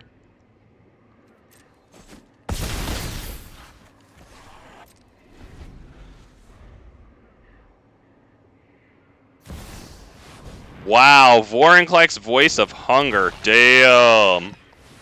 Well, I mean, Vorinclex Voice of Hunger is definitely going to get fought, so that's good. And let me see. Hillbilly played Yu-Gi-Oh! Okay, cool, man. Yeah. Right here, too. And then Double Gangster, I played Yu-Gi-Oh! When they still printed vanilla monsters. Oh, my God, they are a wall of text. Oh, my God, yeah. Yeah, they're at where Magic the Gathering is headed. Okay, how are we going to do this? Are we going to... Maybe we should tap as little mana as possible for Vorinclex purposes, right? Let's see. So if I do 1, 2 mana to fight it with, like, Warbriar's Blessing, then we can still have 1, 2, 3, 4, 5, 6 mana for Kogla, which is pretty good. So, yeah, Warbriar's Blessing. There you go, right there. So those two are going to get sticky tapped. Yep, let's resolve all. But we got rid of Vorinclex, and it costed us 2 mana. Yep, we will have it fight, absolutely. Spacebar. We have an instant speed fight for their Atali next turn. That's pretty huge. Do we want Kogla here, or do we want this thing? We're not going to be able to equip it, so maybe we want Kogla, honestly.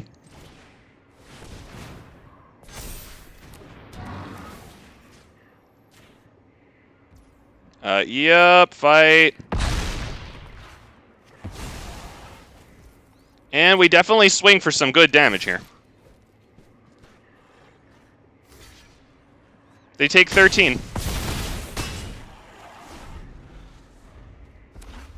Not bad.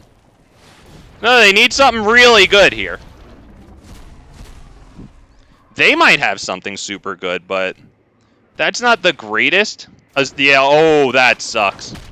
He might concede right now to the fact that that wasn't very good. Yeah. Yeah, poor guy. Yeah, that was double whiff on a tally. Poor guy. He deserved one decent thing. He got none of them. Wow. I mean, he didn't really. He's playing a flavor of the month. It's nice that the flavor of the month at least like isn't Atraxa. Well, okay, fine. Flavor of the month is this, and it's also Atraxa.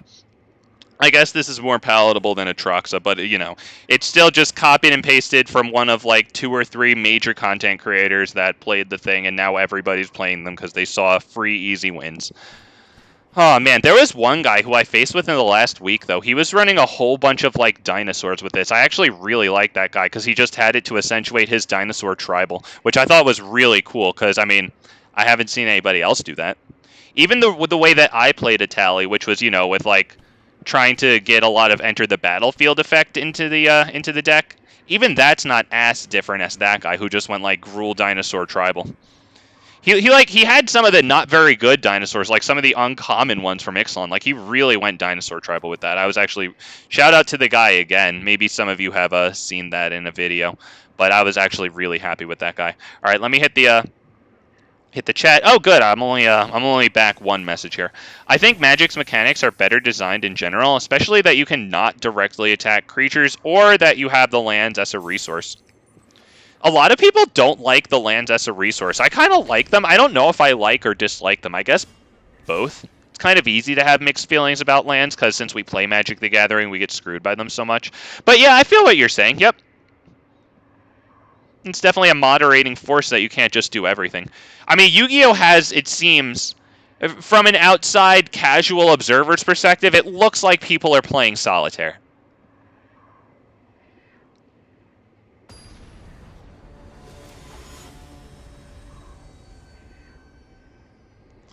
Geist of Saint Trapped is very top tier. There's like some things, I don't know if it's an organization or just like a loosely like joined group of people, maybe like a Discord or something that do competitive brawl. And I see like Geist of Saint Trapped in there. A lot of Shieldred too, a lot of Rusko, go figure. What do I do with this one, man? Because it does have 3 lands, but it doesn't have ramp. So I think as much as it saddens me to mulligan that one, we lucked out. We lucked out huge on that one, boys. That could have been a disaster.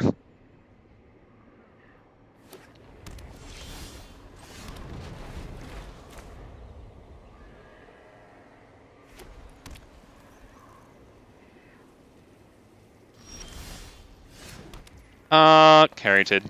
No, not Caryatid.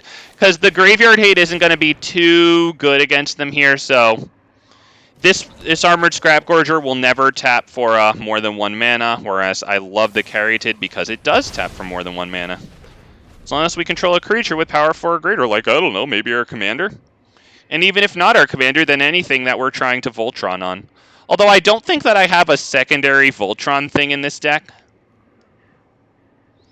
I guess that Setessan Champion, the thing that whenever an enchantment enters the battlefield under our control, it gets a +1/+1 counter and draw a card, blah, blah, blah. Alright, that's probably Signet into this, right? So we need to drop an untapped land. Boom, boom.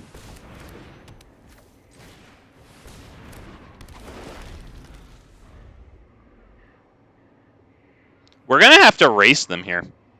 I think we're just going to race to freaking 0.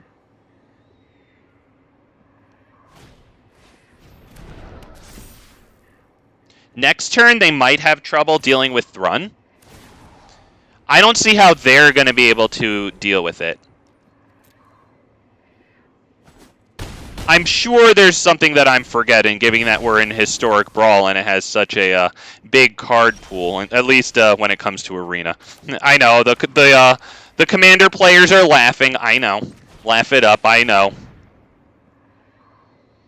You should counter it. I mean, he can send it back to our hand, but yeah, you can't. And by the way, you see how it's red around the edges? That usually tells you that something's up with the ability to counter it. You can actually still try to counter it. It just won't work. He can cast a counter spell and target that spell. He's freaking out. Oh, no. We're going to decline that, and it will not be countered.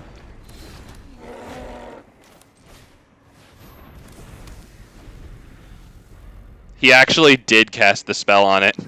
He actually did try to counter it.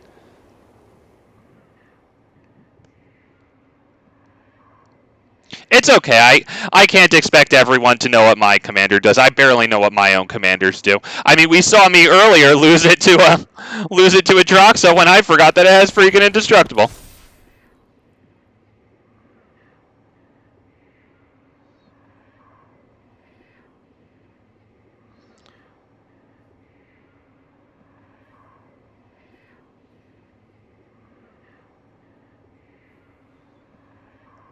I'm not going to lie to you guys, I hate this guy right now.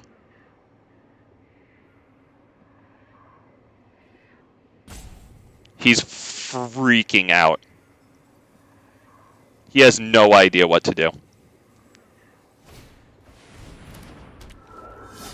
Do we block his commander? We don't even have to think about it. Now, is that Zopendril or Helm of the Host? We can't both play and equip Helm of the Host, so I think it's Zopendril. Well, that's why he's playing Geist of Sage Traft. I'd say we do this, because it's an extremely good commander. So it doesn't mean that he's doing it, that he's using the commander as a crutch, but I mean, like, he did, yeah, he took a very long time reading the card. He did, poor guy. I mean, was he trying to get me to pay the 1 for some weird, completely ineffectual reason? Maybe he just did that for science to see what would happen? I highly doubt it. Poor guy. By the way, it's a visual indicator. The fact that you see how the border's black here, but when I had Thrun on the stack, it was red. That also happens when you know, you have like Rhythm of the Wild on the field, or just anything that makes your creatures uncounterable. Yeah, they get Zopendril, that's fine. It's annoying, but, you know, whatever. And then Moss says, I always have the feeling that Azorius or Demir's players always think, oh, that's because they do. It takes them a long time. He's freaking out. He still has a very good shot, of course. I mean, let's be real. He might get carried to victory on the back of his commander. Like, let's be perfectly real. We might have to do this and Helm of the Host, to be honest.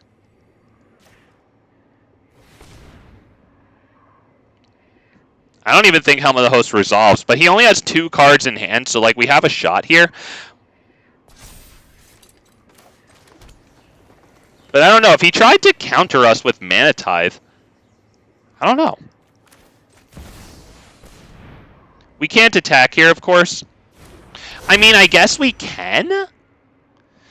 I'd have to... Ilysian Caryatid would have to live, though, so we can't really count on that. So I think that the play is no attack. My god, dude. Wow, he is freaking out without the ability to counter or whatever. He has no idea what to do. End turn.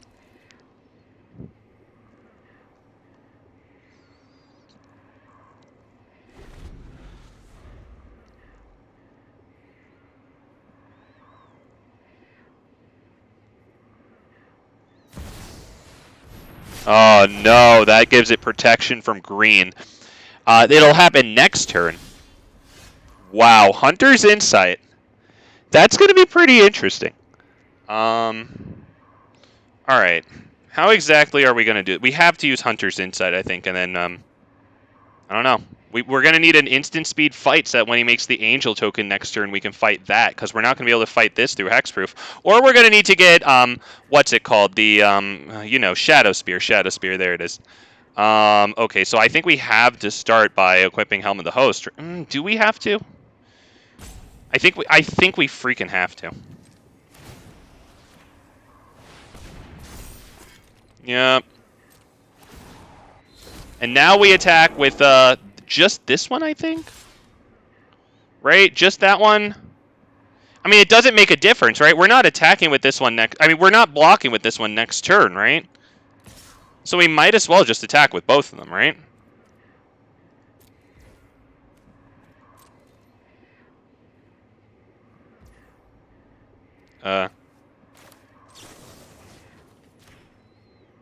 We've got to draw into a 1-mana fight spell. That's the most amazing thing, or... I don't even know what we're going to get here. I don't think it matters. Okay, we have Inscription of Abundance. We're still going to have to resolve it. But how much does this cost to equip? 2.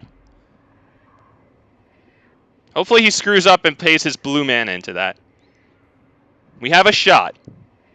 We can't fight this, of course, hexproof, but it does make a 4/4 White Angel that does not have hexproof. Will they be able to give it hexproof or something?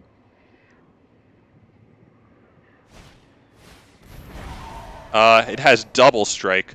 Well, you know, we could still use Inscription of Abundance to gain life equal to the greatest power among creatures we control, blah blah blah blah blah. So let's see. That's going to be 10, 14 damage.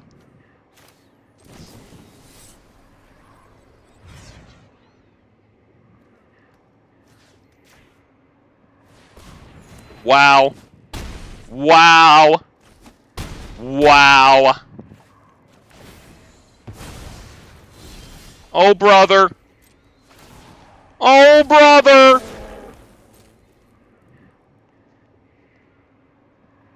You should concede.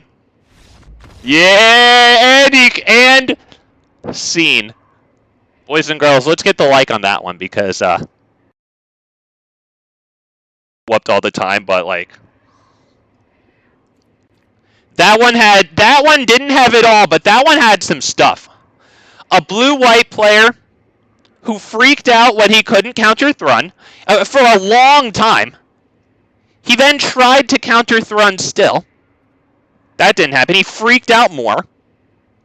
We got an incredible top deck with Inscription of Abundance. Although I guess it wasn't a top deck, right? We drew freaking 7 cards. Wow. And when he was faced with defeat, he didn't just press the no blocks. He didn't just mash his spacebar. He sat there, stunned, unable to accept that he is not the mightiest mage. I am the mightiest mage. And he conceded instead of taking his lump. My God, you love to see it. Wow. Huge Inscription of Abundance there. Huge Inscription of Abundance there. Wow. Wow, what an Inscription of Abundance. That was wow. Not even gonna lie. Thank God we got that specific card. Wow.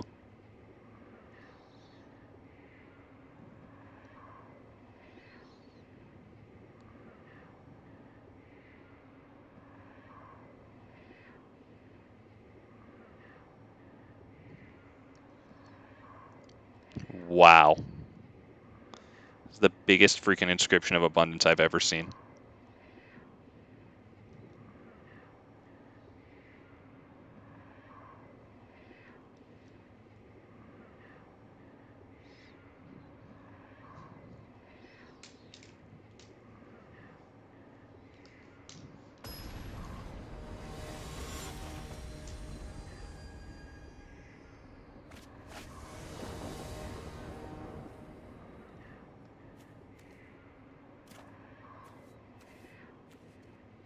You know, if we had a creature to get a nice scry off of Season of Growth, especially if it was a mana dork, this would be great, but that's a no. Oh, wow. If I knew we were going to get the 3rd mana for this, I'd say yes, but we're up against this one, which is very likely to kill this thing, especially if it's the first... I mean, it won't be the first creature we play, but will they really blow the removal on Haywire Might and not save it for the next thing? Yeah, let's keep this one. Let's get rid of Blackblade Reforged. I think it's going to be a little while before we can get that on the field. Hell yeah, Moss! Hey, thank you for being here. I appreciate that time, man. Wow, the Avabrook freaking Caretaker. I have that one in here just to put counters on our commander. I don't know exactly how good it is, but like it really does put the counters on our commander, which could be extremely good. And if it flips over into nighttime, it puts counters on the commander and itself.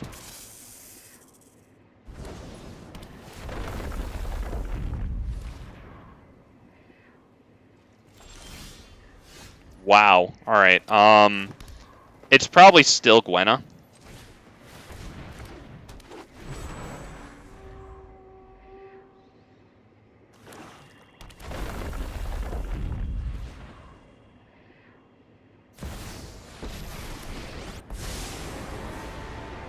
I'm known for my excellent timing. Not so fast. All right, they have Teferi Hero out now, so they're drawing cards. So that's very bad. We might just want to consider leaving at this point, to be perfectly honest. Let's pass the turn there.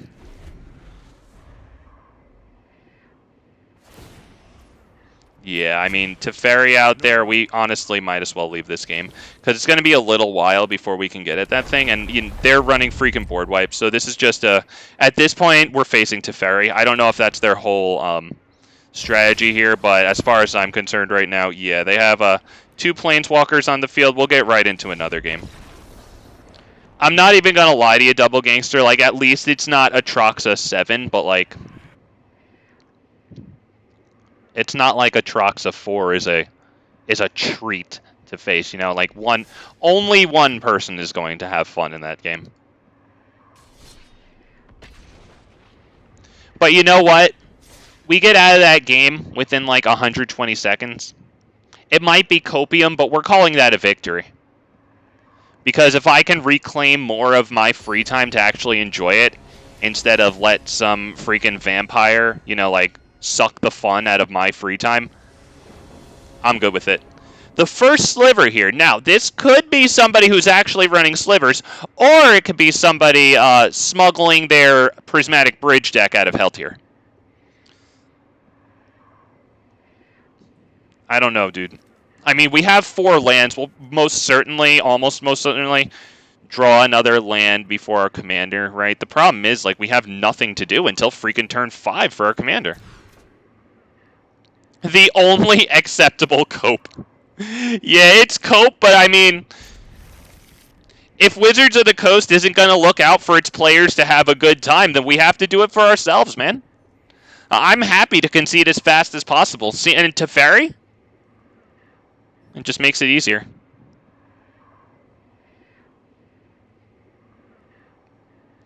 They should make Teferi white. Because they made Aragorn black. Although, you know what? I don't think making Aragorn black is enough. He's not even transsexual, you know what I mean? He's not even wearing, like, pride bullshit, you know? What are his pronouns? We don't even know that stupid shit. Right? Like, what a fit. What a bunch of bigots. He's not even bisexual. Let's go ahead and pass the turn there.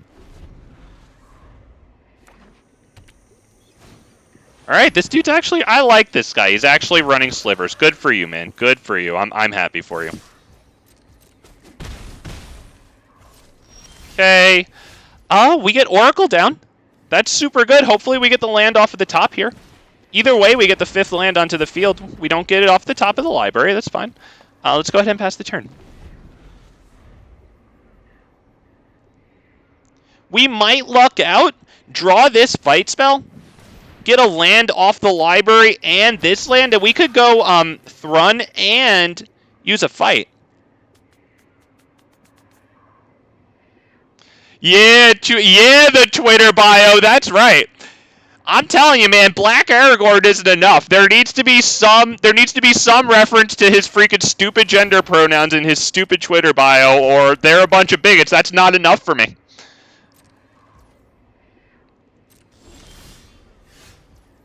No. Okay, well, you know, everything didn't work out perfectly. Oh, well. I think we need to fight this. 1, 2, 3, 4, 5, 6. I need to fight this thing. They have haste and... let me hit the thinking on this poor guy here. Okay, we have to do Reclamation Sage, destroy this, and then fight it against this.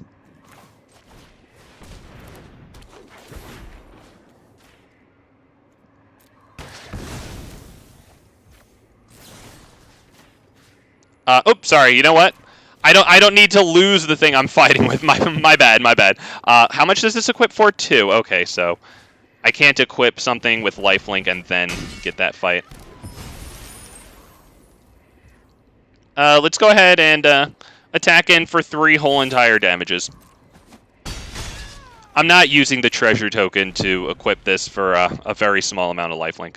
Yup, double gangster. Yup, they're playing slavers. I'm happy with the dude. I'm honestly, shout out to the dude. Drake Mage, I think. He's actually being a good faith player and not just smuggling a freaking deck out of Hell Tier so he can bully people. Like, apparently that's praiseworthy here in Magic the Gathering. Thank goodness we got rid of Manaweth, though. He could have gone... He could have gone absolutely bonkers. I assume that the first sliver would have hit the field, and who knows what sliver they would have gotten into there. I think they can still unearth Manaweth from their graveyard for 2, though. And that'll be not even mana neutral. That'll be a net gain of mana, right? My bad on the spacebar there.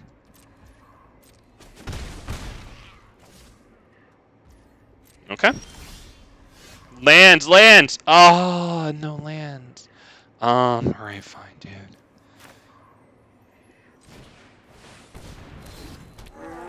Let's go ahead and equip. Right, do we equip this to him right now? Yeah, I think so. Yeah, I don't think I need to equip it to one of the 2 powers.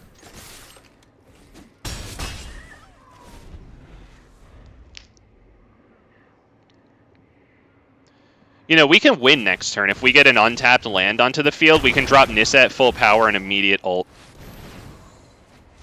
What was that? Is that Ward? Outlast. Oh, what is that? Okay. They can attack, but they need to watch themselves. Come on, give me the forest. Come on, dude. I just had 2 not forests. Come on. Please. Oh, that's it. That's it. It's over.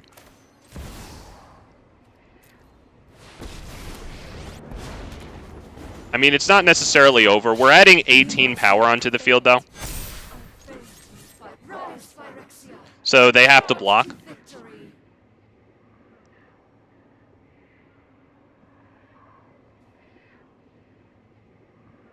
Yeah, some of these new cards are free victory giveaway. This poor guy is pissed off.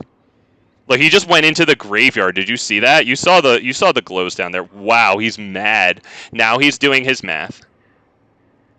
So is this a concede, or does he let the damage swing? Because he is mad, and I don't blame the guy. Some of these new cards are just free victory giveaways. That's 10 plus, that's 20 damage. 21. Okay, I guess I was wrong. Whatever, that was a lot of damage. Wow.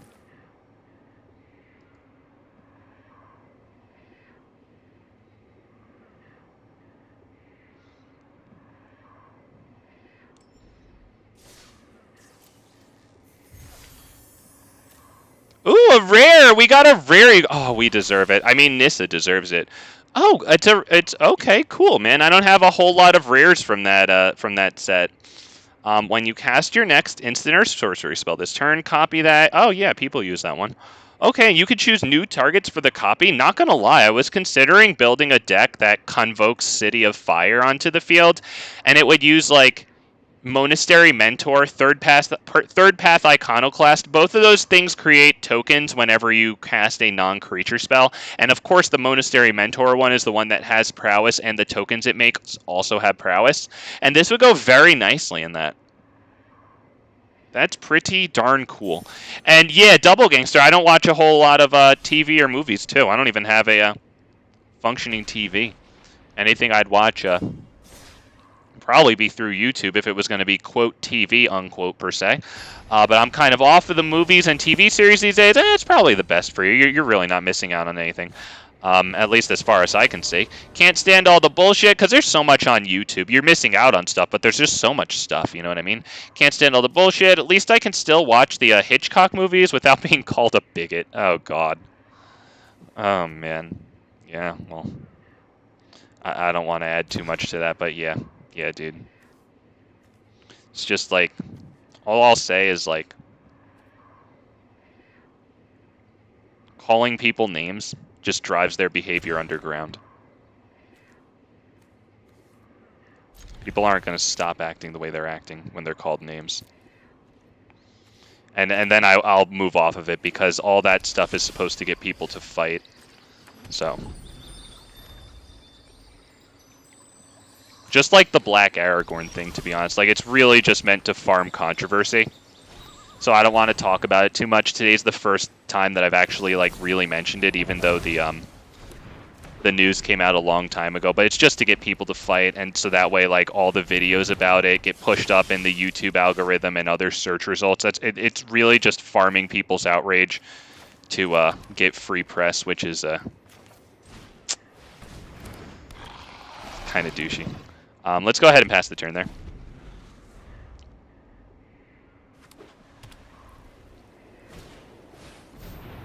Okay, we can't cast more than one spell each turn. Cool. But they can do instant speeds, of course, on our turn. Yep. Okay. Might as well get the attack in. Yep, nice, nice. Yep. Okay. Gwenna's good. We can do Gwenna, but then Gwenna's not really going to be able to fight against something else. I don't know if I want this on the field, though. We might want to fight it with Primal Might. Right? Let me hit the poor guy with the thinking here. Yeah, I think we fight with Primal Might here. I think we do X equals... we might as well do the whole way. Or, X equals 2, because I don't want them to counter it unless we pay 2 with, like, Spell Pierce, you know? So let's do this. Let's kill their draw. Let's kill their draw thing.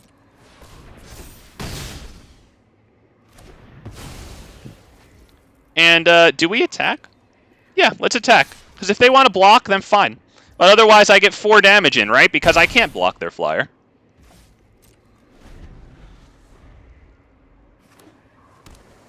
The reason I didn't do Vivien Arkbow Ranger for that is because, once again, the whole Spell Pierce thing, counter unless we pay 2. And then, you know, I might want to get a little more value out of it. If this thing actually sticks on the field and we keep on getting 2+1/+1 counters per turn, that gets kind of insane. Do we want to blow this up? Do we want to blow this up? Let me hit the thinking. He knows what I'm doing. Do we want to hit this? Honestly, we might want to hit it, to be perfectly honest. Yeah, let's destroy target artifact. It seems like it might be a bait, but the Tome of Legends is good.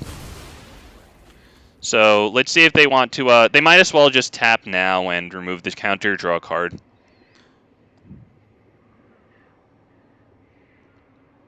Do they have some type of, like, protection for it?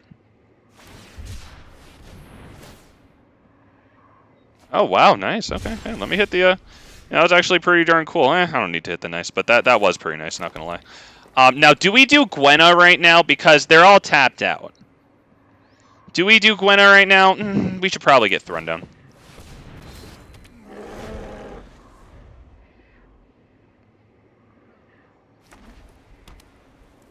That's a really nice style. Actually, really liking that a whole heck of a lot. Okay, judging from what this dude's playing, we have to imagine that there's some counters going on here. Let's start by attacking, I think. I'm kind of feeling Gwenna here.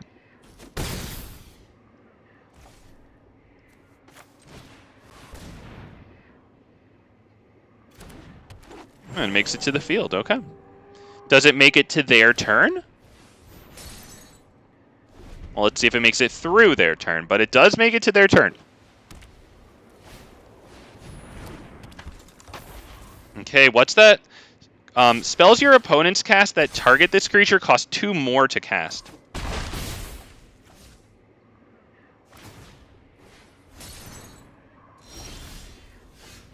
Okay. Oh, nope, sorry. I think that's Kogla here. Wow, it actually hits. Who do we destroy? It should probably be this one, right? Yeah.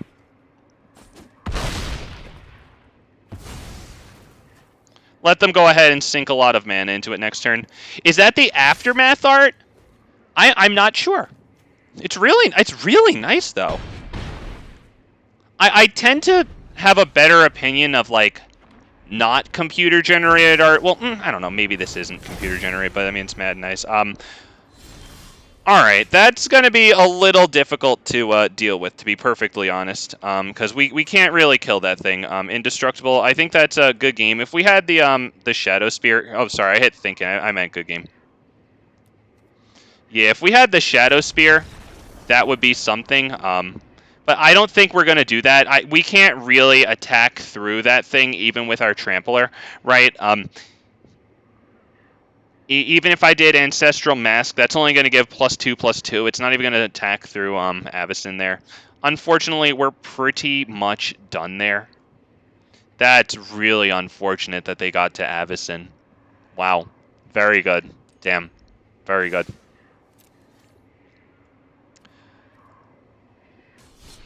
Wow, maybe they got Jin-Gitaxias to combo with the Archangel. Would that be the new Jin-Gitaxias? Because I don't even remember what it does. I know what the Jin-Gitaxias from Neon Dynasty does. Because I think most of us have screwed up plays against it and accidentally got freaking countered by the thing. And then just been embarrassed. Yo! This is the first person I've ever faced running the Tarask. Good for him, dude. Alright, he's ramping and playing big thing. Gotta hand it to the guy, though. That's pretty freaking cool to see. We can't keep this one. Fine, dude. We have to get to Selvala right away, but it's not bad. This isn't a bad hand. We're going to keep 6. We're going to get rid of Return to the Wild Speaker. We're going to freaking pray and pray and pray and pray for the land drop. I'm going to say hello to this guy because I like that he's running the Tarask. He's got the sleeves are on point. He should be running a better avatar, but you know what? Sleeves on point, commander on point. I like the guy. I'll give him the benefit of the doubt on that mistake. Cool sleeves. Let me bring them back up. Is the guy here? All right, here he is. Oh, come on. You got Llanowar freaking turn 1. Damn it. All right, you know what? At least we got that, so we can hit Selvala next turn.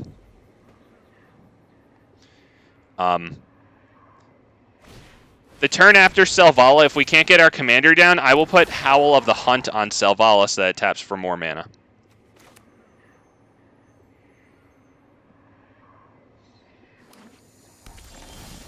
Okay, that is beautiful. That is beautiful. Pray for Selvala because we want Thrun down. Come on, don't kill her. Don't kill her, dude. Come on. Don't kill Selvala. I need this. If Thrun comes down as the greatest power among creatures on the field, Selvala will also give us a card. Okay, Roaring Earth and then land. That's very good. Yep, is he going to put the mana into Ranger class and then attack with a 4/4? Because that's big good. Oh, damn it. Come on. Fine. That sucks.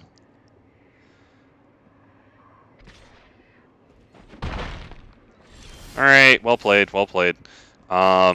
Do I just drop freaking Toski? Guess so. At least it's a free block this turn.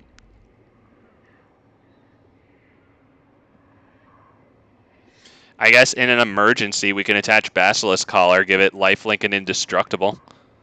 That might make it a little more likely for the attack to go through. Wow, he paid his treasure token and didn't get the land drop. Wow. All right, we're going to go for this.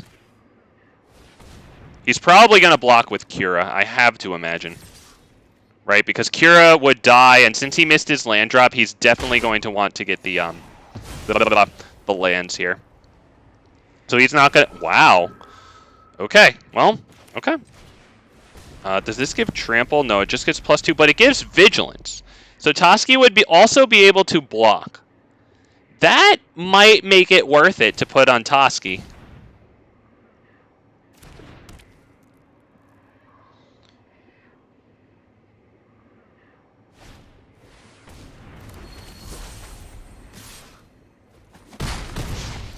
Only the Yargle avatar. Oh, the Yargle avatar would be phenomenal. Let's start by attacking. This might get through, because he probably wants Leafkin Druid to live, especially because Leafkin Druid taps for 2 mana right now.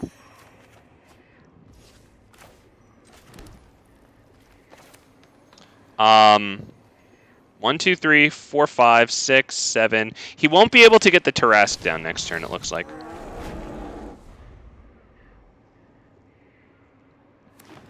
Which is good, because when the Tarask attacks, it fights target creature defending player controls. It can't kill Toski, of course, since it's indestructible. And if we get Deathtouch on Thrun, then it's the only real choice for that fight. I mean, I guess they would just attack or fight Toski and then force us to block with Thrun. But does that really do too much? Like, it wouldn't even have trample at that point unless they wind up with something else to give it trample. I don't know, bro. I think you should have used Kira to get the lands. Alright, that thing's receiving a +1/+1 counter, so unfortunately, we take 5 damage here, but we do get a decent swing this upcoming turn here.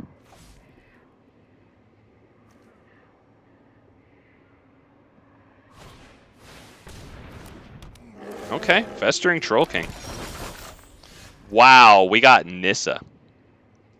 What is those? Foods? Okay, 1, 2, 3, 4, 5, 6, 7...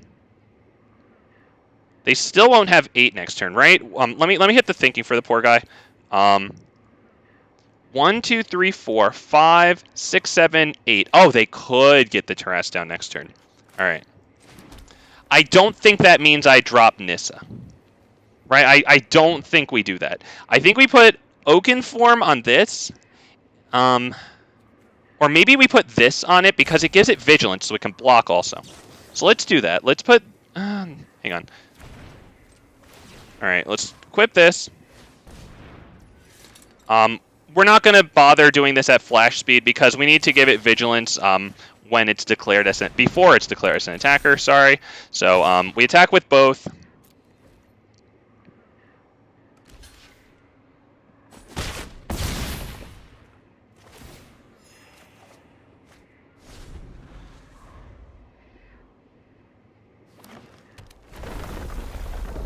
Alright, but, I mean, dropping the Tarask, it's still good, of course. But all it's going to do is fight the Thrun. It'll get it off the field. That's definitely good. So that way all their other damage gets through. We will get the lifelink, though, against the Tarask in that fight. And we will kill the Tarask in that fight because Thrun does have Deathtouch. So, yeah. They didn't even... Wow. Wow. Alright, do I force them to block by dropping Nissa here, a huge Nissa? Is that what we do? Or do we... I don't think we do that. I think we do this. I have 5 mana left, so I can still do this. Beautiful. And we attack with both. That's 14 lifelinking. That's huge.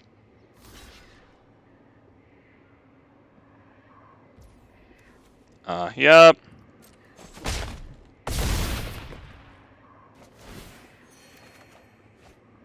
Wow. Let's wait for their turn.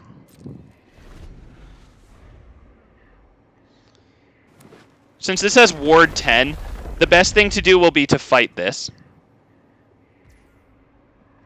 Yeah. I think that's it. We should wait until after the Tarrasque attacks, though, because if I fight this right now, Thrun will take damage, and it is not indestructible, so then they could attack with everything, make the Tarrasque finish off Thrun, right? So I think we need to wait till after combat. I mean, is that the move? You need to fight Toski there, buddy.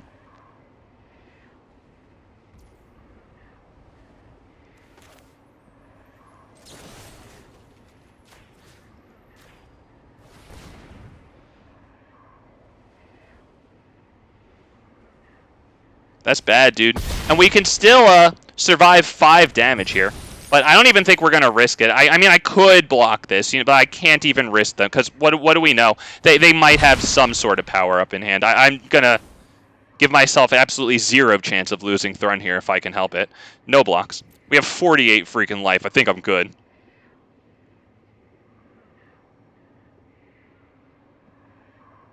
I think I just mashed spacebar here. Yeah, exactly. Because, like, he can only sacrifice 1 food token here, right? Yeah, it costs 2. He has a... he could sacrifice 2 food tokens, right? He could go up to 9 life, and then he could sacrifice the food tokens after he blocks with this, and then also prevent 3 damage, but he's dead. Wow. I'm happy for the dude, but I'm not going to lie to you, boys. He really could have had that, but he fucked up with Kira. Tip of the fedora, of course, the audacity of fun. The guys running the Tarrasque, we love that. Most of you have probably seen maybe one of my Tarrasque videos. I like running that. I probably have like 5 or 6 videos playing it as a commander. It's just easy. Sometimes my brain wants to take the day off, and so I play the Tarrasque. You know, ramp, play big things, super easy. But yeah, I cannot believe that after he missed the land drop, he decided to make the 3/3 creature with Kira instead of putting 3 lands in hand and not missing the next 3 land drops guaranteed. Poor guy, I cannot believe that happened. I'm shocked, and he still did very well in that game, but he should have won. I think we can take this.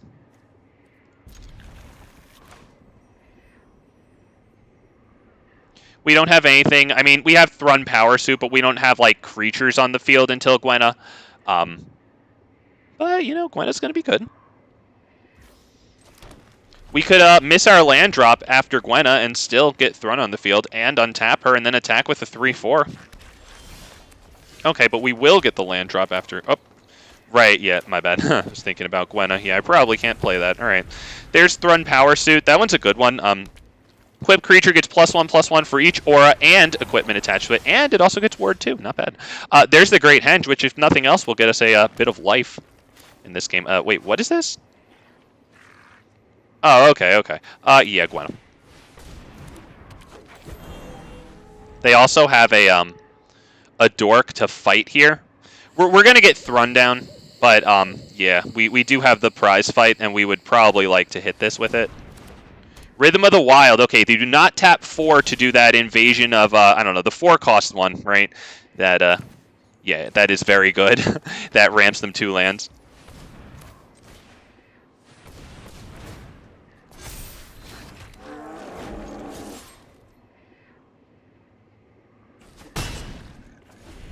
Very nice that they didn't tap 4 mana there to ramp 2. However, because there's plenty of options, right? Circuitous Root, Vastwood Surge too, in addition to the invasion that I'm forgetting the name of. Dude's got cool sleeves, we'll check those out. Ulvenwald Oddity, which will probably enter with a +1/+1 counter since it already has haste. We will not block that. We don't need to.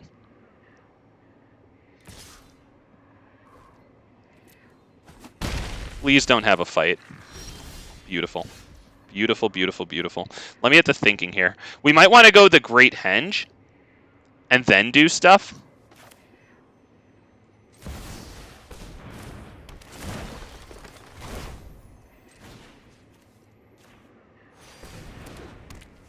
I probably should have done no, Arcane Signet not first, because then we wouldn't be able to use Gwenna for non-creature spells. Never mind, my bad. That's 8 damage. Not bad. They're not ramping nearly as much as they want to here. Okay, Storm the Festival. That's definitely good. We have a prize fight. We have Historian's Welcome also to give our boy +2/+1. Okay, so let's start with Blackblade. Do we need to use Black? Let me hit the thinking here. The poor guy is going to get destroyed here. Just how is he going to get destroyed? 1, 2, 3, 4, 5, 6. We can't do Blackblade and prize fight. So let's do this.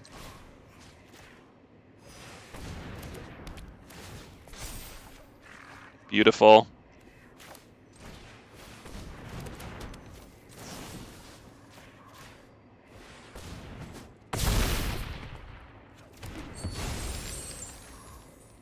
You know what? Yep, confirm X equals 0. We want to kill the dork too.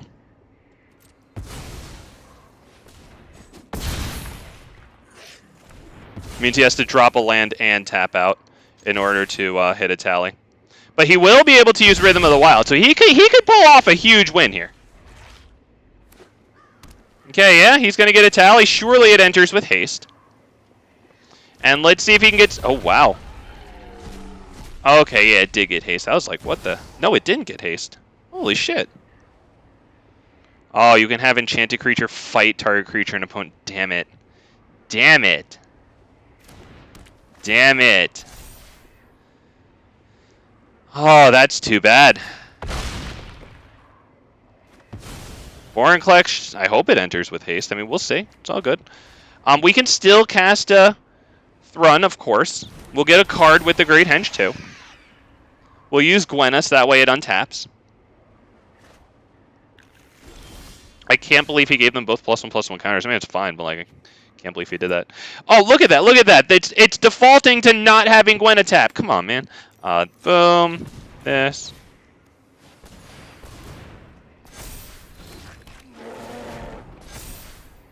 Wow, Blanchwood Armor for each forest we control.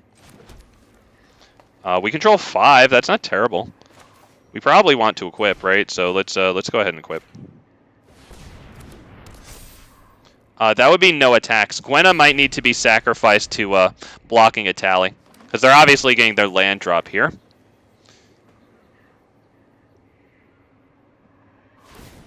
All right, wow, another huge play. Gotta pray for a whiff here. Let's see. Kogla's good. That'll kill Gwenna. Did I see anything else there? Just Kogla. All right, that's still good. If they give it haste, it can kill the Great Henge. It'll die. Once again, a +1/+1 counter. Wow. Okay. The creature gets +1/+1 for each land we control. So let's do this.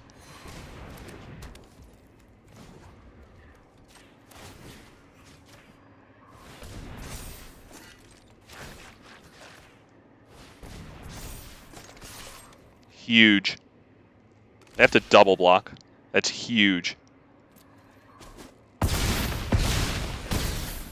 Wow. Wow. You know what? I actually could have done Mind Stone first since I see one land untapped. I'm sorry. I didn't want to freaking do the math. Okay, I'm sorry.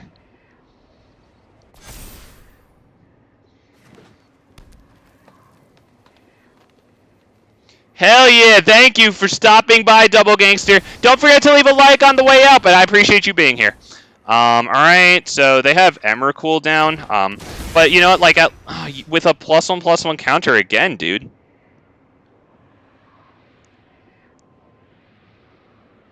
I mean, can he equip stuff to his creatures? To target creature you control. Oh, wow, so he can't even screw us up here. What's he going to do? All he can do is not attack and not cast, or not tap the Great Henge. That's it. That's it. But you have to attach it to another target creature we control. Yeah, that equips this to a creature we control. That's it, bro.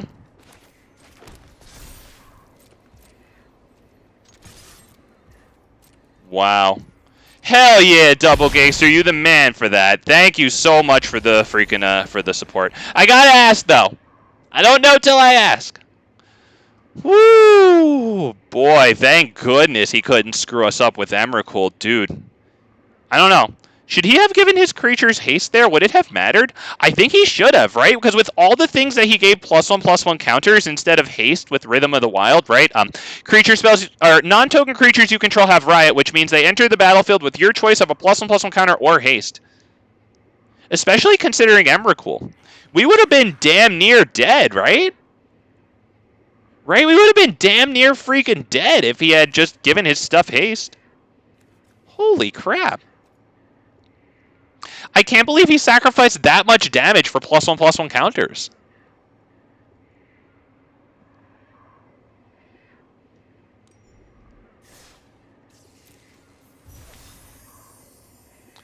And even if he would have, like, you know, had to suicide swing Kogla in, I mean, killing the Great Henge is good. Not to mention, we had other things that might have been even better, right? We had some pretty strong equipments going on there, and Kogla could have at least killed one of them. I don't know if Kogla would have lived through the combat even after killing, like, maybe Thrun Battlesuit. I don't remember exactly the math at that point, but, like, damn. I don't know, dude. I don't know about that one.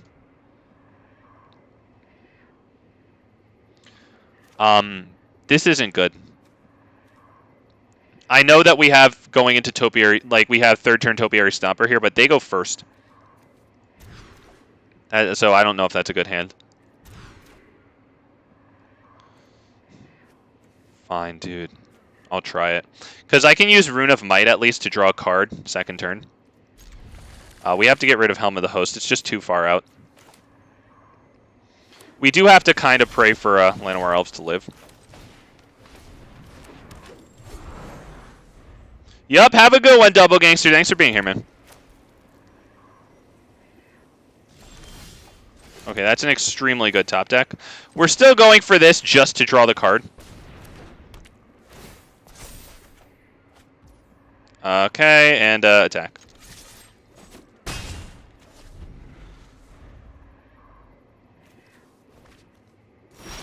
Wow, he foretells what we always assume is Doomscar. Let's go ahead and drop that tapped. Let's put nothing else onto the field, and let's just attack. It could also be Saw It Coming. I guess Behold the Multiverse is reasonable too, but I don't know what's going to be besides that. Now, will they drop their commander here? Because if it's Doomscar, they might not want to drop their commander here. All right, yeah, they do it. Okay.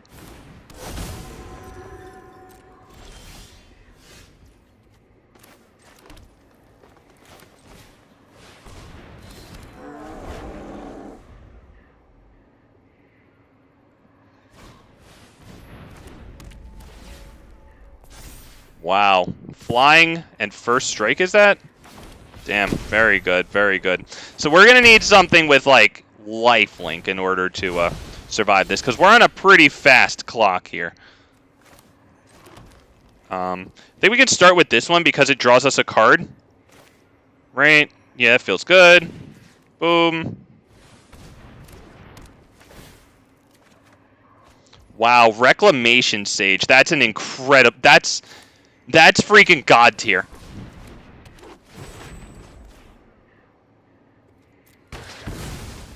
God tier, I tell you. There is no way in hell we attack with Llanowar Elves. We keep open the indestructibility and the hexproof from Tyvar stand X equals 0.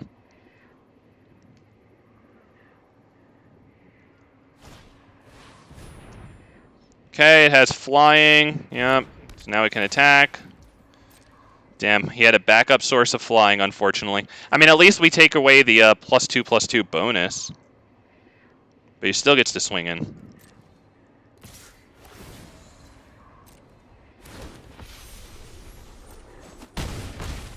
Okay.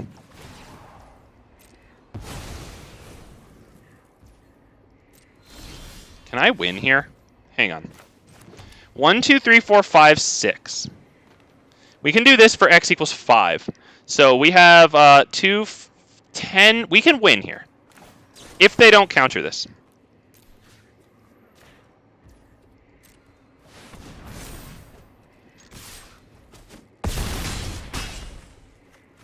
Wow. Wow. Wow. Okay, so as God tier as Reclamation Sage was there, I guess we didn't even need it. Holy goodness. That game worked out. A little bit of luck on our side, let's be real.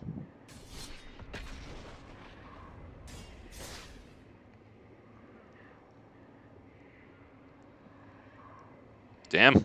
Got the offensive Tyvar stand for the boost in stats there. Damn. Wow. We're feeling that one. Damn. That was alright.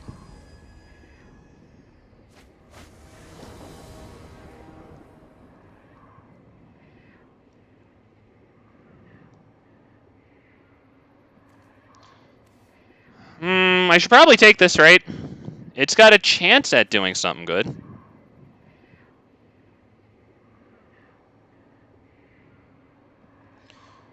I really wish we were going first on this one. Power crept Brainless Commander is really good. I really wish we were going first here.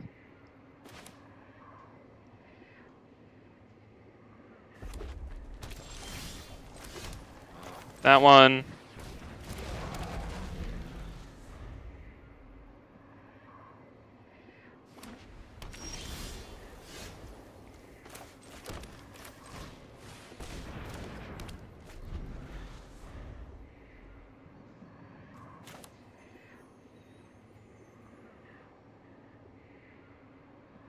Okay, what do we got? Do you have your source of blue? That would be a good first step. Okay, yeah, there's a source of blue. Okay, he's doing it. Let's get this one. Right, there you go.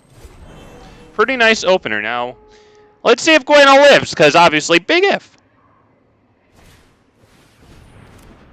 Okay, still 2 mana, plenty to kill something with. Let's see if we get freaking wiped here.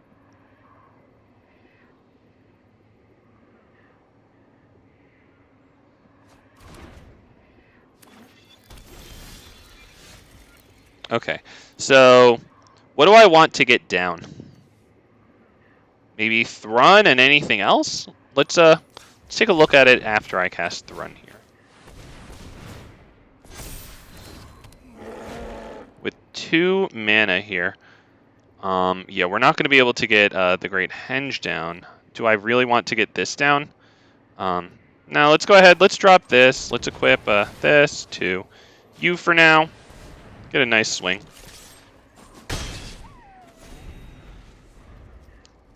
All right, let's see if we need a board wipe here.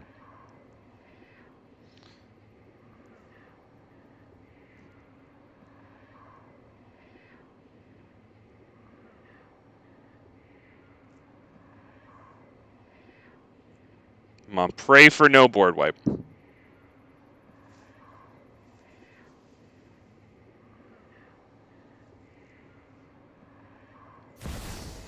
Beautiful. Beautiful. Incredible.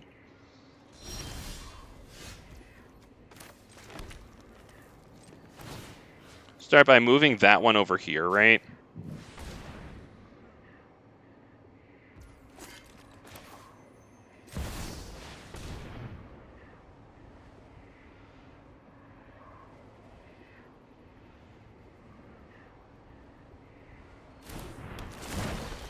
Okay. Hang on. Okay. Technical difficulties. Excuse me. All right. Let's see. I think we're gonna go ahead and drop this one. Do we do it at combat time? Let's go ahead and attack.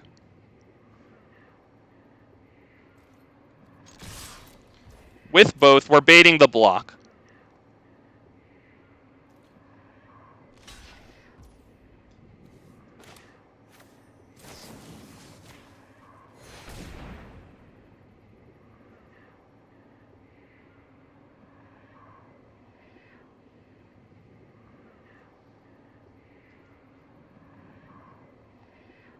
Even with prowess, that's going to get them up to 4/5. So they're going to have to do something else in addition to prowess, because we're about to deal that thing 5 damage. Does he have like a Swords to Plowshares?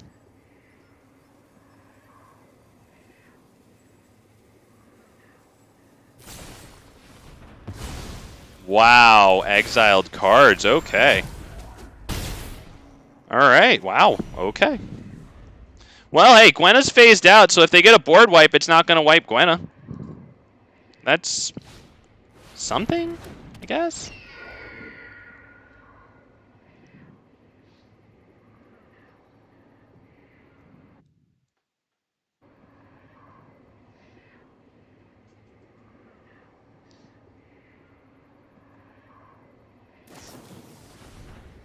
Opt, okay, well, he's got plenty more cards in hand than we do, so we might wind up sacrificing the Mind Stone here, I think. That's cheaper, and I guess it's a little better than sacrificing the Hunter's Maze, which we have that too, I guess, for an extra card.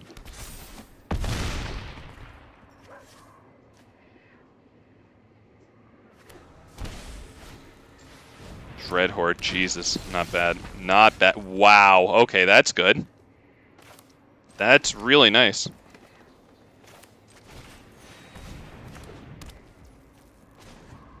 Equip legendary creature. Boom. Do we also do this?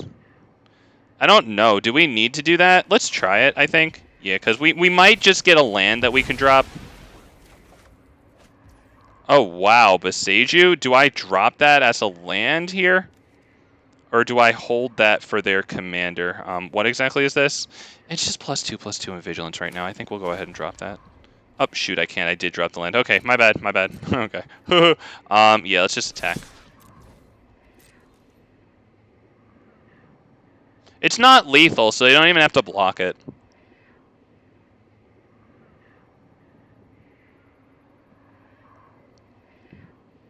It's 11 lifelinking, so we're going to be good when it comes to taking a bad attack. Although Dreadhorde might make things get a little hairy. Right, let's see. What do they have to recast in their graveyard here? I guess Opt. Right, because it can only recast something with mana value less than or equal to its power. So let's see if that winds up being anything wild and crazy here.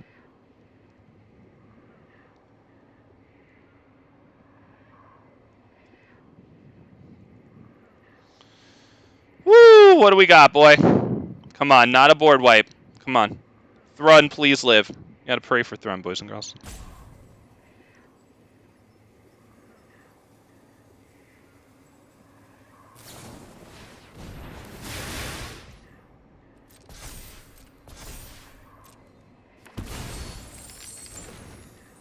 Okay, destroys the big power-up. We keep the lifelink Deathtouch, which is actually not bad because Thrun still has Deathtouch and lifelink. Or Deathtouch and Trample, sorry. So that means it only needs to deal 1 damage to each creature blocking it. So if they're thinking that they can block Thrun here with their Narset, I don't know.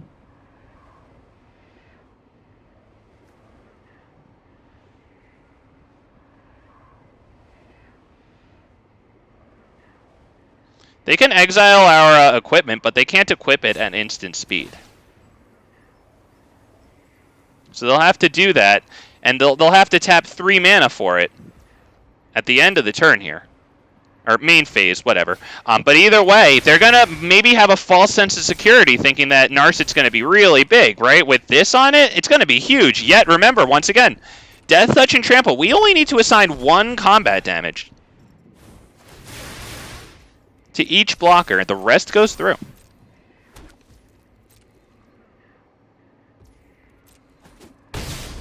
So if they only block with Narset, they don't have anything else to do. Let's see. Come on, tap out. Tap out for that. That's it. That's game. This is... Oh, that's a treasure. Okay, they have a chance here. They have a chance.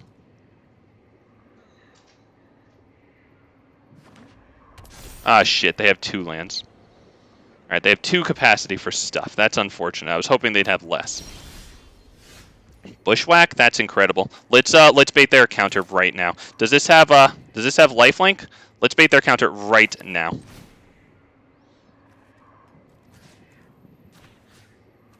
No lifelink, right? Nothing crazy. All right.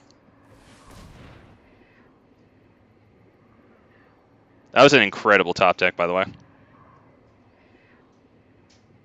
on, just don't phase my Thrun out. Wow. Wow.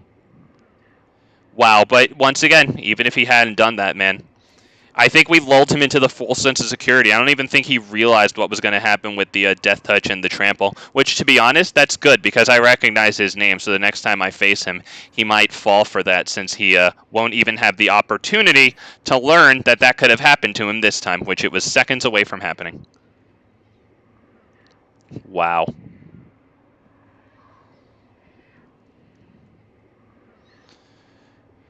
Wow, not gonna lie, we get to keep our little mechanical trick there, a secret, which I am freaking okay with. So let's get one more game freaking going on here. I want to thank everybody for joining me today. If anybody's out there, if I got anybody out here still, we're coming up on 3 hours. I want to invite y'all to hit the like button while we wait for the next person. Big Fat MTG's working for it, boys and girls. I hope you've enjoyed your time. I've enjoyed streaming for you as always. Let's get some likes on this stream. Let's help Big Fat MTG get his channel growing, get his videos out to more people. Thank you so much for that. We're up against Dangerous. Well, I mean, he's running Crucius, so he's definitely dangerous. I'm probably going to take this just because it's semi-coherent. We go second again. I mean, at least we have Season of Growth and one scry out of it with Llanowar Tribe, which granted probably drops dead, but we also have Rune of Might to hopefully get a card out of Season of Growth, because in addition to Rune of Might entering the battlefield and drawing this card, Season of Growth has whenever you cast a spell that targets a creature you control, draw a card. This thing is an uncommon. Performs like a rare. One of the biggest value uncommons you can put your most likely plentiful uncommon wild cards into.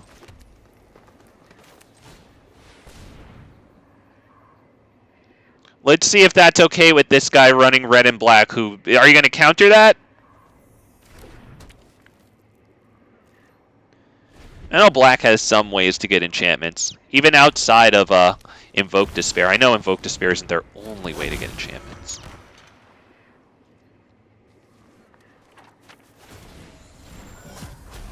See what goes into the graveyard here. 4 damage to any target. Well, then surely Llanowar Tribe is going down, but what the heck choice do we have, right? I mean, I guess the choice is Selvala. I mean, either of them probably just dies, though. Wow, Nissa who shakes the world. You know, we do have the 5 mana for that. It's not going to be super useful for 2 turns, but, I mean, it could wind up helping us out a little later. Wow, Arcane freaking Bombardment. Wow, not bad, dude. Not bad at all. Yeah, I don't want to block that. He correctly calls that. I think that was pretty well played by him, not going to lie. Wow, that is going to be huge, Arcane Bombardment with Flame Lash there. And now this. Exile target creature Planeswalker. Wow. Alright, let's see. 1, 2, 3, and then 2 lands. So then we can hit Nissa here. Untap one of the lands. Have 6 mana available to us. Let me hit the thinking on this poor dude. Because I might also want to do Thrun into Rune of Might. Yeah, I'm liking Thrun into Rune of Might, honestly. Even though we could do Nissa and get Thrun down. We get a Scry here. We're going to get 2 cards when we drop Thrun of Might on, or when we drop Rune of Might onto Thrun. I mean, are you going to counter that? Wow. Yep, we want that.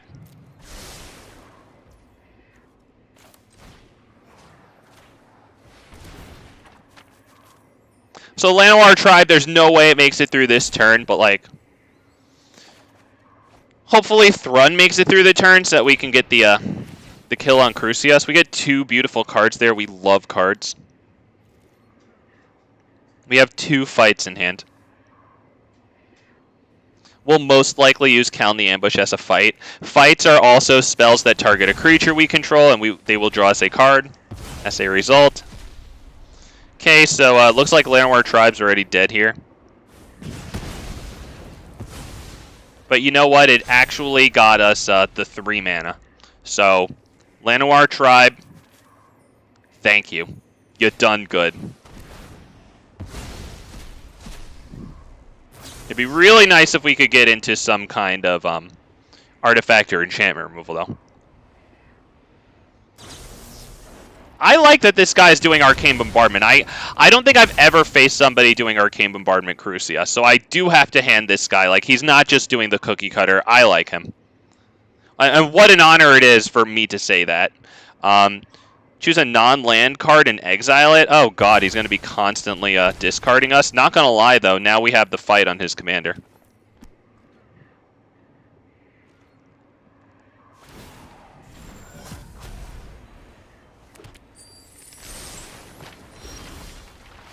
Wow.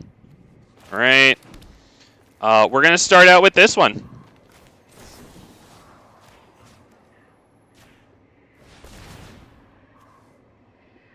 See if they have an instant to trigger Arcane Bombardment. Surely they have loads of instants. Do they have one now? You have 4 lands. Wow, Nykthos. Okay, not bad.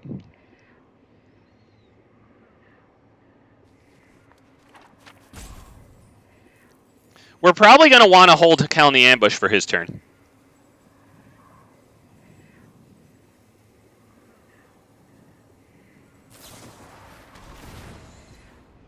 Okay.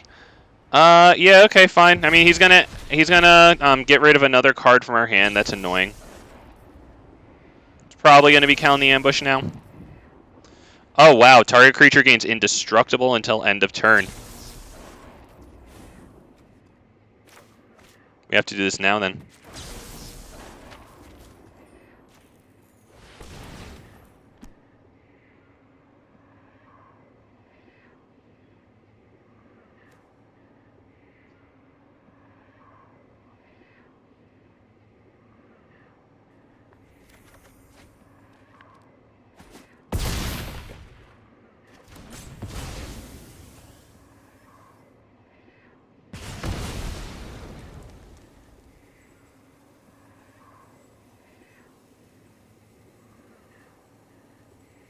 Probably gonna get rid of Tyvar's.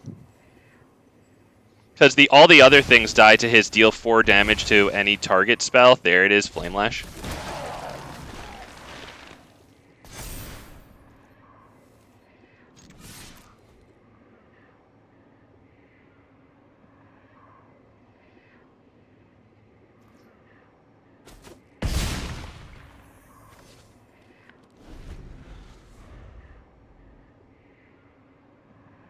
Does this have flashback? What's going on here? Oh, okay, yeah, it's pretty good. Flashback there, another way to trigger Arcane Bombardment. We might lose to his deal 4 damage to any target thing. He's doing really well there. Unfortunately, we don't have the artifact enchantment removal for it, so he's doing really nice.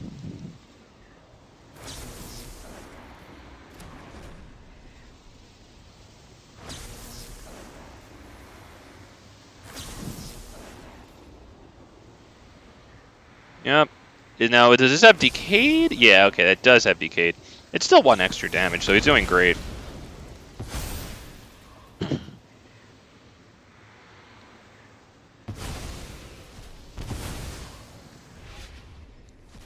We could lose next turn. Because he's going to bring us down to 6. Next turn, he can deal us 4 damage with that spell in here, and 2 damage with this and win.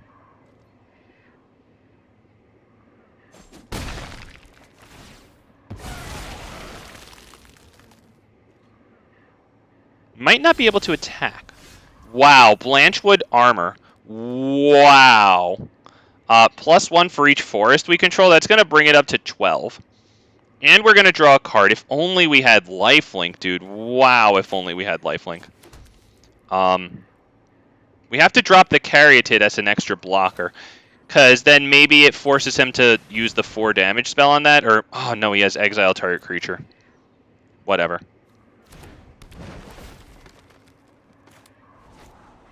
No, we cannot have that. I don't think I can attack with Thrun. Right? I don't think I can attack with it. Or you know what? Sorry, undo that. Let's just tap Nykthos for all freaking 5 here. Right, let me do this.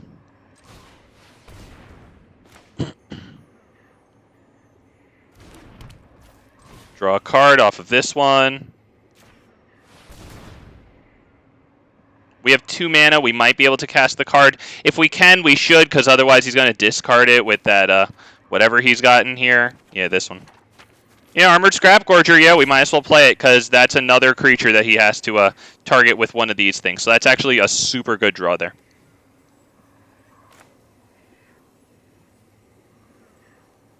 Can he make us sacrifice the creature with the highest power?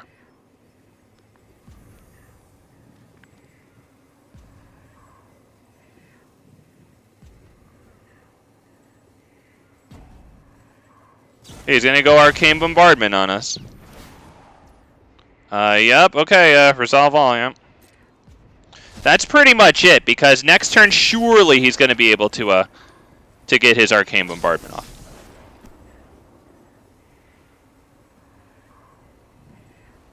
We're gonna have to get lucky here. If he gets his Arcane Bombardment off next turn, he wins. Oh wow, I don't even get the Armored Scrapgorger.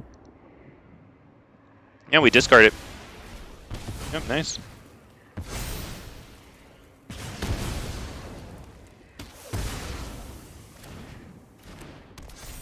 Wow. Alright, that would be no attacks. Alright, if he gets Arcane Bombardment off, that's it. Well freaking played. Very nice. I'm happy that he's doing not just you know, resolve or you know, revive Shieldred. Freaking Crucius. Good for him, dude. Good for him.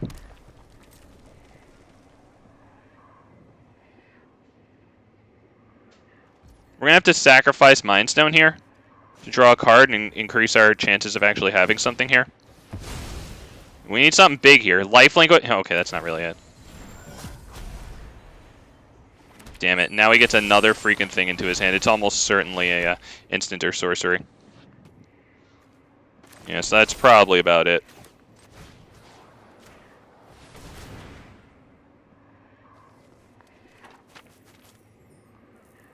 That's an instant or sorcery. You win, dude.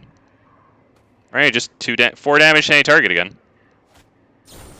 Yeah, there you go. Yeah, good game. Nicely played, dude. Very nice, very nice. Yeah, good game. I'm just happy that you're doing something other than the usual. Good for you, man. Yep. 4 damage to a target again on top of the Stoke the Flames. Yeah, good stuff, man. Not gonna lie. Like, kind of happy to lose to the dude doing his own thing there with Crucius. Oh, man, it's not a win, but you know what? It's a freaking loss that I'll take. I'm kind of happy for the guy. I'm happy with the deck he's running. All right, boys and girls, so that's going to be it. Don't know when I'm running tomorrow, but it'll be here at 6 p.m. Eastern Standard Time on the worst Magic the Gathering stream. I want to thank everybody for being here. If you haven't already left a like on Big Fat MT stream, please and thank you very much. It helps so much. And probably more Historic Brawl tomorrow. Bye-bye, everybody. Please like my stream.